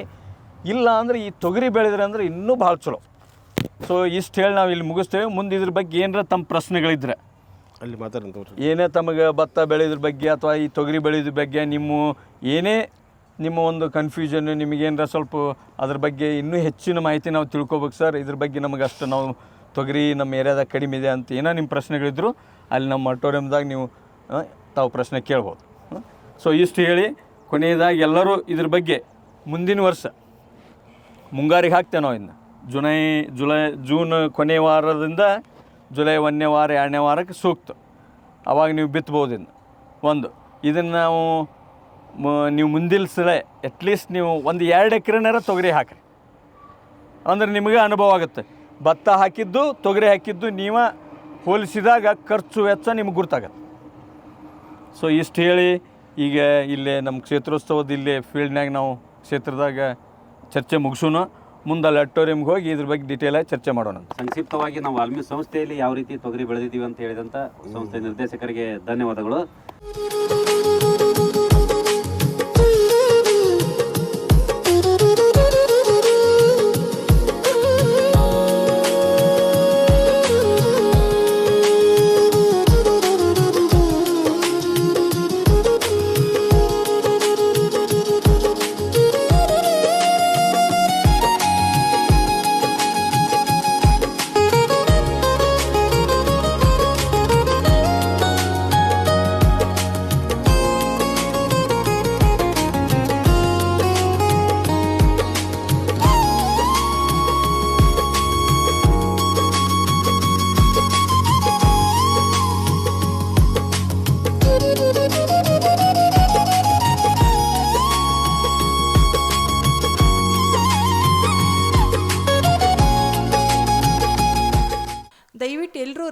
ಗೆದ್ದು ನಿಂತ್ಕೋಬೇಕಂತ ಎಲ್ಲರಲ್ಲೂ ವಿನಂತಿಸ್ತೀನಿ.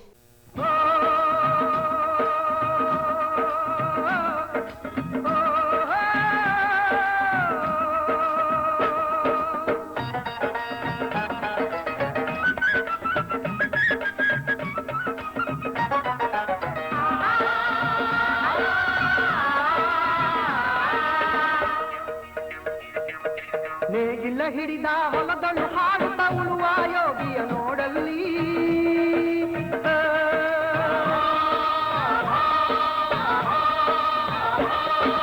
ನೇಗಿಲ ಹಿಡಿದ ಹೊಲದಳು ಹಾಡುತ್ತ ಉಳುವ ಯೋಗಿಯ ನೋಡಲ್ಲಿ,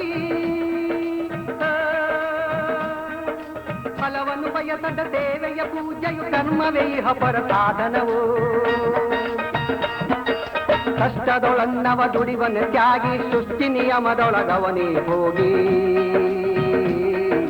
ಉಳುವ ಯೋಗಿಯ ನೋಡಲ್ಲಿ, ಉಳುವ ಯೋಗಿಯ ನೋಡಲ್ಲಿ.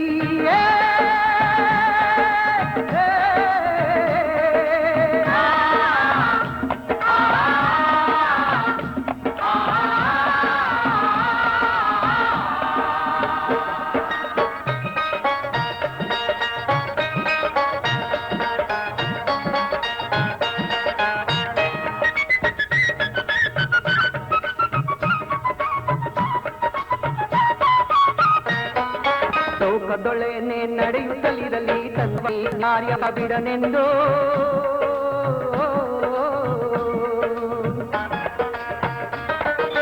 ರಾಜ್ಯಗಳು ದಿಸಲಿ ರಾಜ್ಯಗಳಲ್ಲಿ ಅಲ್ಲಿ ಹಾರಲಿ ಗದ್ದುಗೆ ಮುಕುಟಗಳು,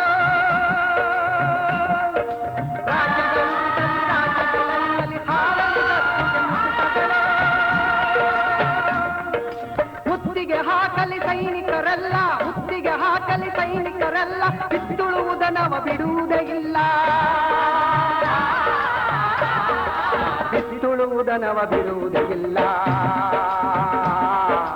ಉಳುವ ಯೋಗಿಯ ನೋಡಲ್ಲಿ, ಉಳುವ ಯೋಗಿಯ ನೋಡಲ್ಲಿ.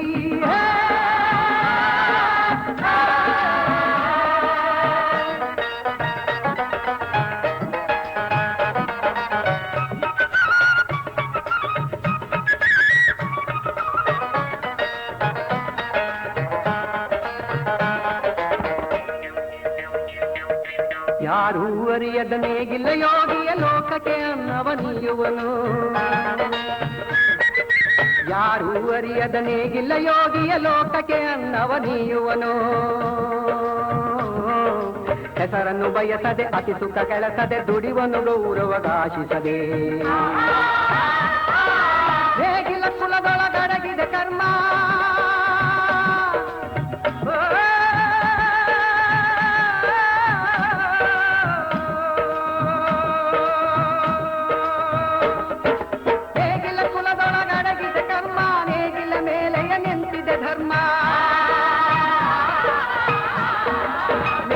ಮೇಲೆ ನಿಂತಿದೆ ಧರ್ಮ. ಉಳುವ ಯೋಗಿಯ ನೋಡಲ್ಲಿ, ಉಳುವ ಯೋಗಿಯ ನೋಡಲ್ಲಿ, ಉಳುವ ಯೋಗಿಯ ನೋಡಲ್ಲಿ, ಉಳುವ ಯೋಗಿಯ ನೋಡಲ್ಲಿ. ಈ ಒಂದು ತೊಗರಿ ಬೆಳೆಯ ಕ್ಷೇತ್ರೋತ್ಸವ ಕಾರ್ಯಕ್ರಮಕ್ಕೆ ಆಗಮಿಸಿದಂಥ ಎಲ್ಲ ಗಣ್ಯರನ್ನು ಹಾಗೂ ತಮ್ಮೆಲ್ಲರನ್ನು ಸ್ವಾಗತ ಕೋರಲಿದ್ದಾರೆ ಇಂಜಿನಿಯರ್ ಅನಿಲ್ ಕುಮಾರ್ ಮಸಳಿ ಸರ್ ಅವರು. ಇವತ್ತು ಜಲ ಮತ್ತು ನೆಲ ನಿರ್ವಹಣೆ ಸಂಸ್ಥೆ ವಾಲ್ಮೀಕಿ ಧಾರವಾಡ ವತಿಯಿಂದ ನಮ್ಮ ಆವರಣದಲ್ಲೇ ಬೆಳೆದಿರುವಂಥ ತೊಗರಿ ಬೆಳೆಯ ಕ್ಷೇತ್ರೋತ್ಸವವನ್ನು ಇಂದು ನಾವೆಲ್ಲರೂ ಆ ತಾಕಿನಲ್ಲಿ ಆಚರಣೆ ಮಾಡಿದ್ದೇವೆ. ಅದರ ಮುಂದಿನ ಭಾಗವಾಗಿ ಇಂದು ಈ ಸಭಾಂಗಣದಲ್ಲಿ ನಾವೆಲ್ಲರೂ ಸೇರಿದ್ದೇವೆ. ಇವತ್ತಿನ ಈ ಸಮಾರಂಭಕ್ಕೆ ಅಧ್ಯಕ್ಷ ಸ್ಥಾನ ವಹಿಸಿರುವಂಥ ಡಾಕ್ಟರ್ ಗಿರೀಶ್ ಎನ್ ಮರಡ್ಡಿ ಅವರಿಗೆ ನಾನು ಸಂಸ್ಥೆಯ ಪರವಾಗಿ ಹಾಗೂ ತಮ್ಮೆಲ್ಲರ ಪರವಾಗಿ ಸ್ವಾಗತವನ್ನು ಬಯಸುತ್ತೇನೆ. ಶ್ರೀ ಸುರೇಶ್ ಕುಲಕರ್ಣಿ ಸರ್ ವೇದಿಕೆ ಮೇಲೆ ಆಗಮಿಸಿ ನಮ್ಮ ನಿರ್ದೇಶಕರಿಗೆ ಪುಷ್ಪವನ್ನು ನೀಡಿ ಸ್ವಾಗತವನ್ನು ನೀಡಬೇಕಾಗಿ ವಿನಂತಿ.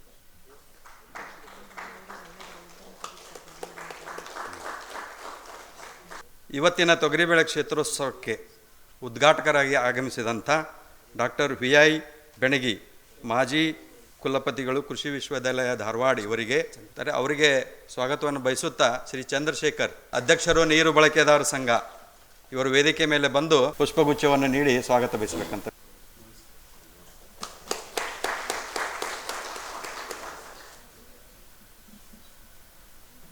ನಮ್ಮ ವಾಲ್ಮೀಕಿ ಸಂಸ್ಥೆಯಲ್ಲಿ ಸಹಾಯಕ ಪ್ರಾಧ್ಯಾಪಕರು ಹಾಗೂ ಅತಿ ಅನುಭವಿಗಳಾದಂಥ ಶ್ರೀ ಇಂದುಧರ್ ಹಿರೇಮಠ್ ಅವರು ವೇದಿಕೆ ಮೇಲಿದ್ದಾರೆ. ಅವರಿಗೆ ಸ್ವಾಗತ. ಅವರಿಗೆ ಡಾಕ್ಟರ್ ನಾಗರಾಜ್ ಅವರು ವೇದಿಕೆ ಮೇಲೆ ಬಂದು ಸಹಾಯಕ ಪ್ರಾಧ್ಯಾಪಕರು ಕಮ್ಯುನಿಟಿ ಸೈನ್ಸ್ ಕೃಷಿ ವಿಶ್ವವಿದ್ಯಾಲಯ ಧಾರವಾಡ ಇವರ ವೇದಿಕೆ ಮೇಲೆ ಬಂದು ಅವರಿಗೆ ಫಲಪುಷ್ಪವನ್ನು ನೀಡಿ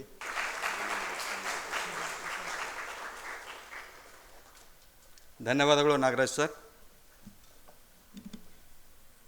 ಈಗ ವೇದಿಕೆ ಮೇಲೆ ಆಸೀನರಾದಂಥ ಇನ್ನೊಬ್ಬ ಸಹಾಯಕ ಪ್ರಾಧ್ಯಾಪಕರಾದ ಶ್ರೀ ಸುರೇಶ್ ದೀಕ್ಷಿತ್ ಇವರಿಗೆ ಶ್ರೀಮತಿ ಶ್ರುತಿಯವರು ವೇದಿಕೆ ಮೇಲೆ ಬಂದು ಸ್ವಾಗತವನ್ನು ಕೋರಬೇಕಾಗಿ ವಿನಂತಿ.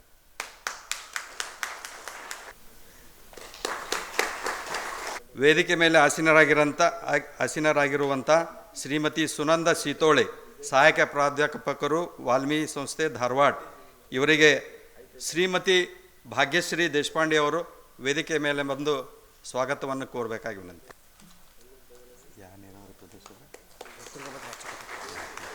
ಕ್ಷೇತ್ರೋತ್ಸವಕ್ಕೆ ಅತ್ಯಂತ ಉತ್ಸಾಹದಿಂದ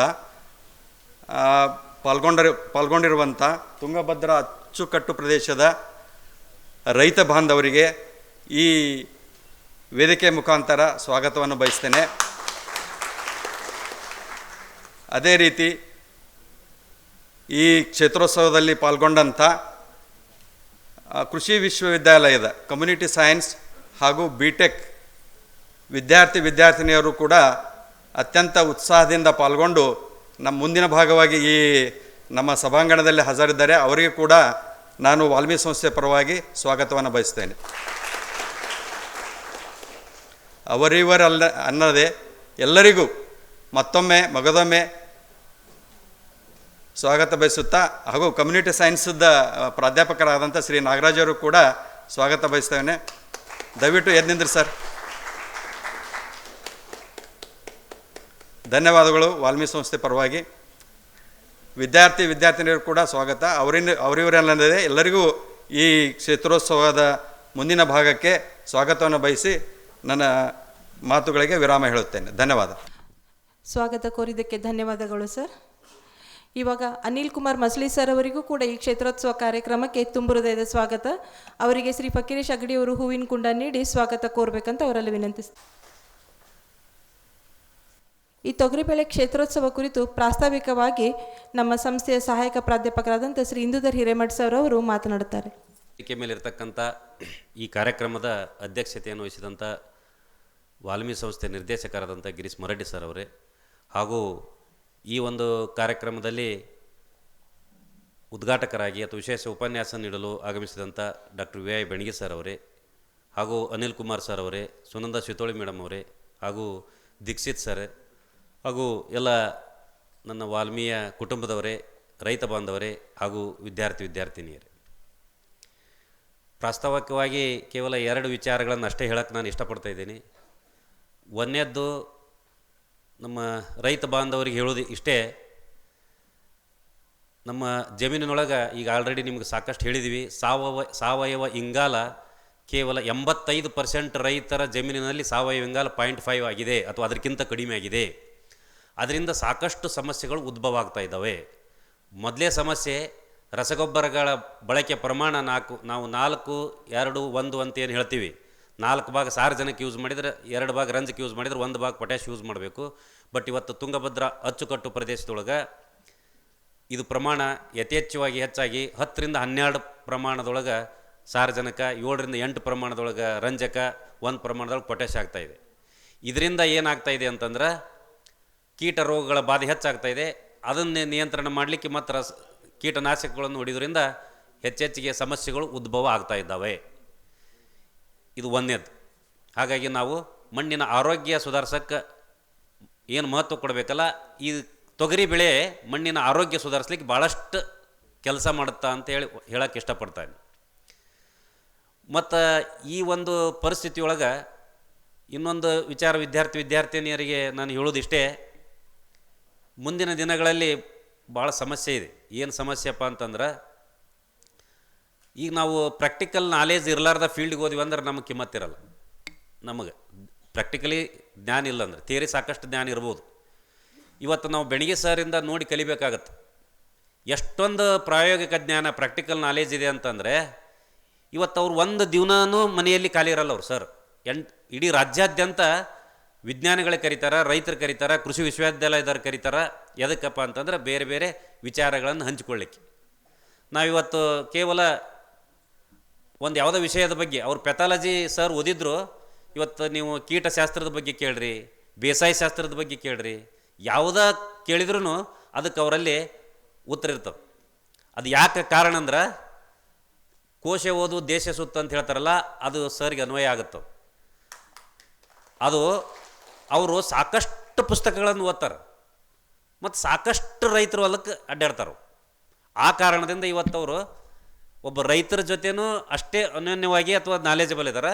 ಅದೇ ರೀತಿ ಎಲ್ಲ dean DI DR selection committee ಒಳಗೂ ಸರ್ ಇದ್ದಾರೆ. ಅವರು ಸಿಲೆಕ್ಷನ್ ಮಾಡೋ ಕಮಿಟಿ ಒಳಗೆ ಸರ್ ಇರ್ತಾರೆ. ಅದಕ್ಕೆ ಕಾರಣ ಅವರಲ್ಲಿರ್ತಕ್ಕಂಥ ಜ್ಞಾನ. ನಾವು ವಿದ್ಯಾರ್ಥಿಗಳಿಗೆ ನಿಮಗೇನೋ ಅನ್ನಿಸ್ತಿರ್ಬೇಕು, ಏನಂತ ಹೊರಗಡೆ ಇದ್ದಾರಲ್ಲ, ಮಲ್ಕೊಂಡಾರಲ್ಲ, ಒಂದಿಷ್ಟು ಮಂದಿ ಬಂದಿಲ್ಲಲ್ಲ, ಅವ್ರು ಆರಾಮಿದಾರಲ್ಲ, ನಮ್ಮನ್ನೇನು ಕರ್ಕೊಂಬಂದು ತಿಳಿತಿರ್ತಾರಂತ ನಿಮ್ಗೆ ಅನ್ನಿಸ್ತಿರ್ಬೋದು. ಬಟ್ ಅಂಥವ್ರ ದರ್ಶನ, ಅಂಥವ್ರು 2 ಮಾತು ಕೇಳಿದ್ರಂದ್ರೆ ಡೆಫಿನೆಟ್ಲಿ ಜೀವನದೊಳಗೆ ನಿಮಗೆ ಒಳ್ಳೇದಾಗತ್ತಂತ ಹೇಳಿ, ಹಾಗಾಗಿ ಅವ್ರು ಬರಲಾರ್ದವ್ರ ಬಗ್ಗೆ ನೀವು ಚಿಂತೆ ಮಾಡಬೇಡ್ರಿ, ತಲೆ ಕೆಡಿಸ್ಕೋಬೇಡ್ರಿ. ಅವ್ರು ನೀವು ಇಲ್ಲಿ ಇದ್ದುಕೊಂಡ್ರೆ ನಿಮ್ಮ ಜೀವನದೊಳಗೆ ಡೆಫಿನೆಟ್ಲಿ ಇದು ಅವ್ರ ಸರ್ ವಿಚಾರ ಮಾತು ಕೇಳಿದ್ರಂದ್ರೆ ಅವ್ರಿಗಿಂತ ಉನ್ನತ ಹುದ್ದೆಯೊಳಗೆ ನೀವೆಲ್ಲ ವಿದ್ಯಾರ್ಥಿಗಳು ಹೋಗೋಕ್ಕೆ ಸಾಧ್ಯ ಐತಿ. ಹಾಗಾಗಿ ಏನಂದ್ರೆ, ನಮ್ಗೆ ಇತ್ತೀಚಿನ ದಿನಗಳಲ್ಲಿ ಒಂದು ಸ್ವಲ್ಪ ನನ್ನ ಮಗನ ಹಿಡ್ಕೊಂಡೆ ಹೇಳ್ತಾ ಇದ್ದೀನಿ, ಬೇಜಾರು ಏನಂದ್ರೆ, ಹಿಡಿದು ಕರೆದು ಕುಂದಿರ್ಸ್ಬೇಕು. ಥಿಯರಿ ಕೇಳ್ತೀಯ ಬೇಕಾದಟ್ಟು ಹೇಳ್ತೀರಿ ನೀವು, ನಮ್ಗಿಂತ 10 ಪಟ್ಟು ನಾಲೆಜ್ ಇದೆ. ಬಟ್ ಫೀಲ್ಡ್ ಪ್ರಾಕ್ಟಿಕಲಿಗೆ ಬಂದ್ರೆ ಸ್ವಲ್ಪ ಇದು ಪ್ರಾಬ್ಲಮ್ ಇದೆ. ಇದು ಯಾವಾಗ ಬರ್ತಂದ್ರೆ ಫೀಲ್ಡ್ ಅಡ್ಡಾಡಬೇಕು, ಒಂದು ಸ್ವಲ್ಪ ಟೈಮ್ ಹೆಚ್ಚಿಗೆ ಕಳಿಬೇಕು. ಆ ದಿವಸೊಳಗೆ ನೀವೆಲ್ಲರೂ ಬಂದಿದ್ದೀರಿ, ಹಾಗಾಗಿ ಒಂದು 10 ಮಿನಿಟ್ ಹೆಚ್ಚಿಗೆ ಆದ್ರೂ ನೀವೆಲ್ಲ ಕೂತ್ಕೊಂಡು ಕೇಳ್ತೀರಿ ಅಂತ ಹೇಳಿ, ಇನ್ನೊಮ್ಮೆ ಈ ಕ್ಷೇತ್ರೋತ್ಸವ ಚೆನ್ನಾಗಿ ಆಗಿದೆ, ಇನ್ನೂ ಆಗ್ತಾಯಿದೆ, ಅವ್ರ ಮಾತುಗಳನ್ನು ಕೇಳ್ರಿ ಅಂತ ಹೇಳಿ ಒಂದು 2 ವಿಚಾರಗಳನ್ನು ಹೇಳಲಿಕ್ಕೆ ಅನುವು ಮಾಡಿಕೊಂಡಂತೆ ಎಲ್ಲರಿಗೂ ಅನಿಸಿ ನಾನು ಮಾತು ಮುಗಿಸ್ತೇನೆ. ನಮಸ್ಕಾರ. ಧನ್ಯವಾದಗಳು ಸರ್. ಕಾರ್ಯಕ್ರಮವನ್ನು ಉದ್ಘಾಟಿಸುವಂಥ ಸಮಯ ವೇದಿಕೆ ಮೇಲೆ ಇರುವ ಗಣ್ಯರು ಸಸಿಗೆ ನೀರೇರುವ ಮೂಲಕ ಕಾರ್ಯಕ್ರಮ ಉದ್ಘಾಟಿಸಬೇಕಂತ ಅವರಲ್ಲಿ ವಿನಂತಿಸುತ್ತೇನೆ.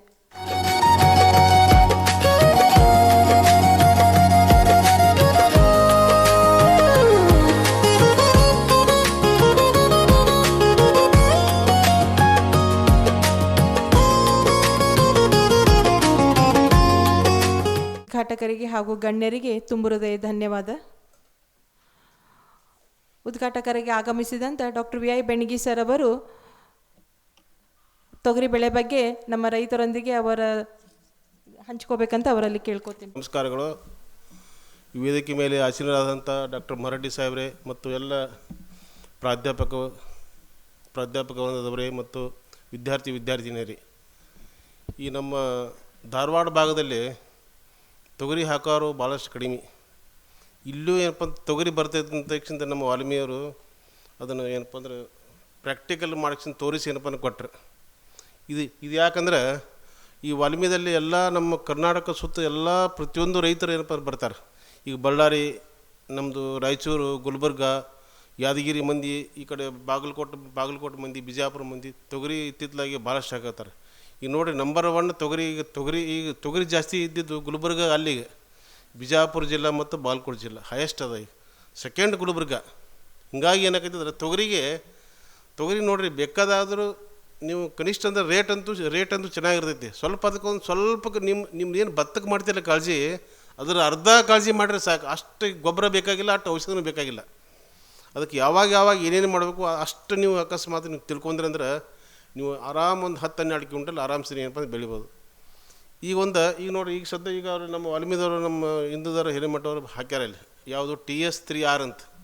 ಇದು TS3 ಅಂದರೆ ಏನಿದು, TS ಅಂದ್ರೆ T ಅಂದ್ರೆ ಟೂರ್ ಸೆಲೆಕ್ಷನ್ ನಂಬರ್ 3.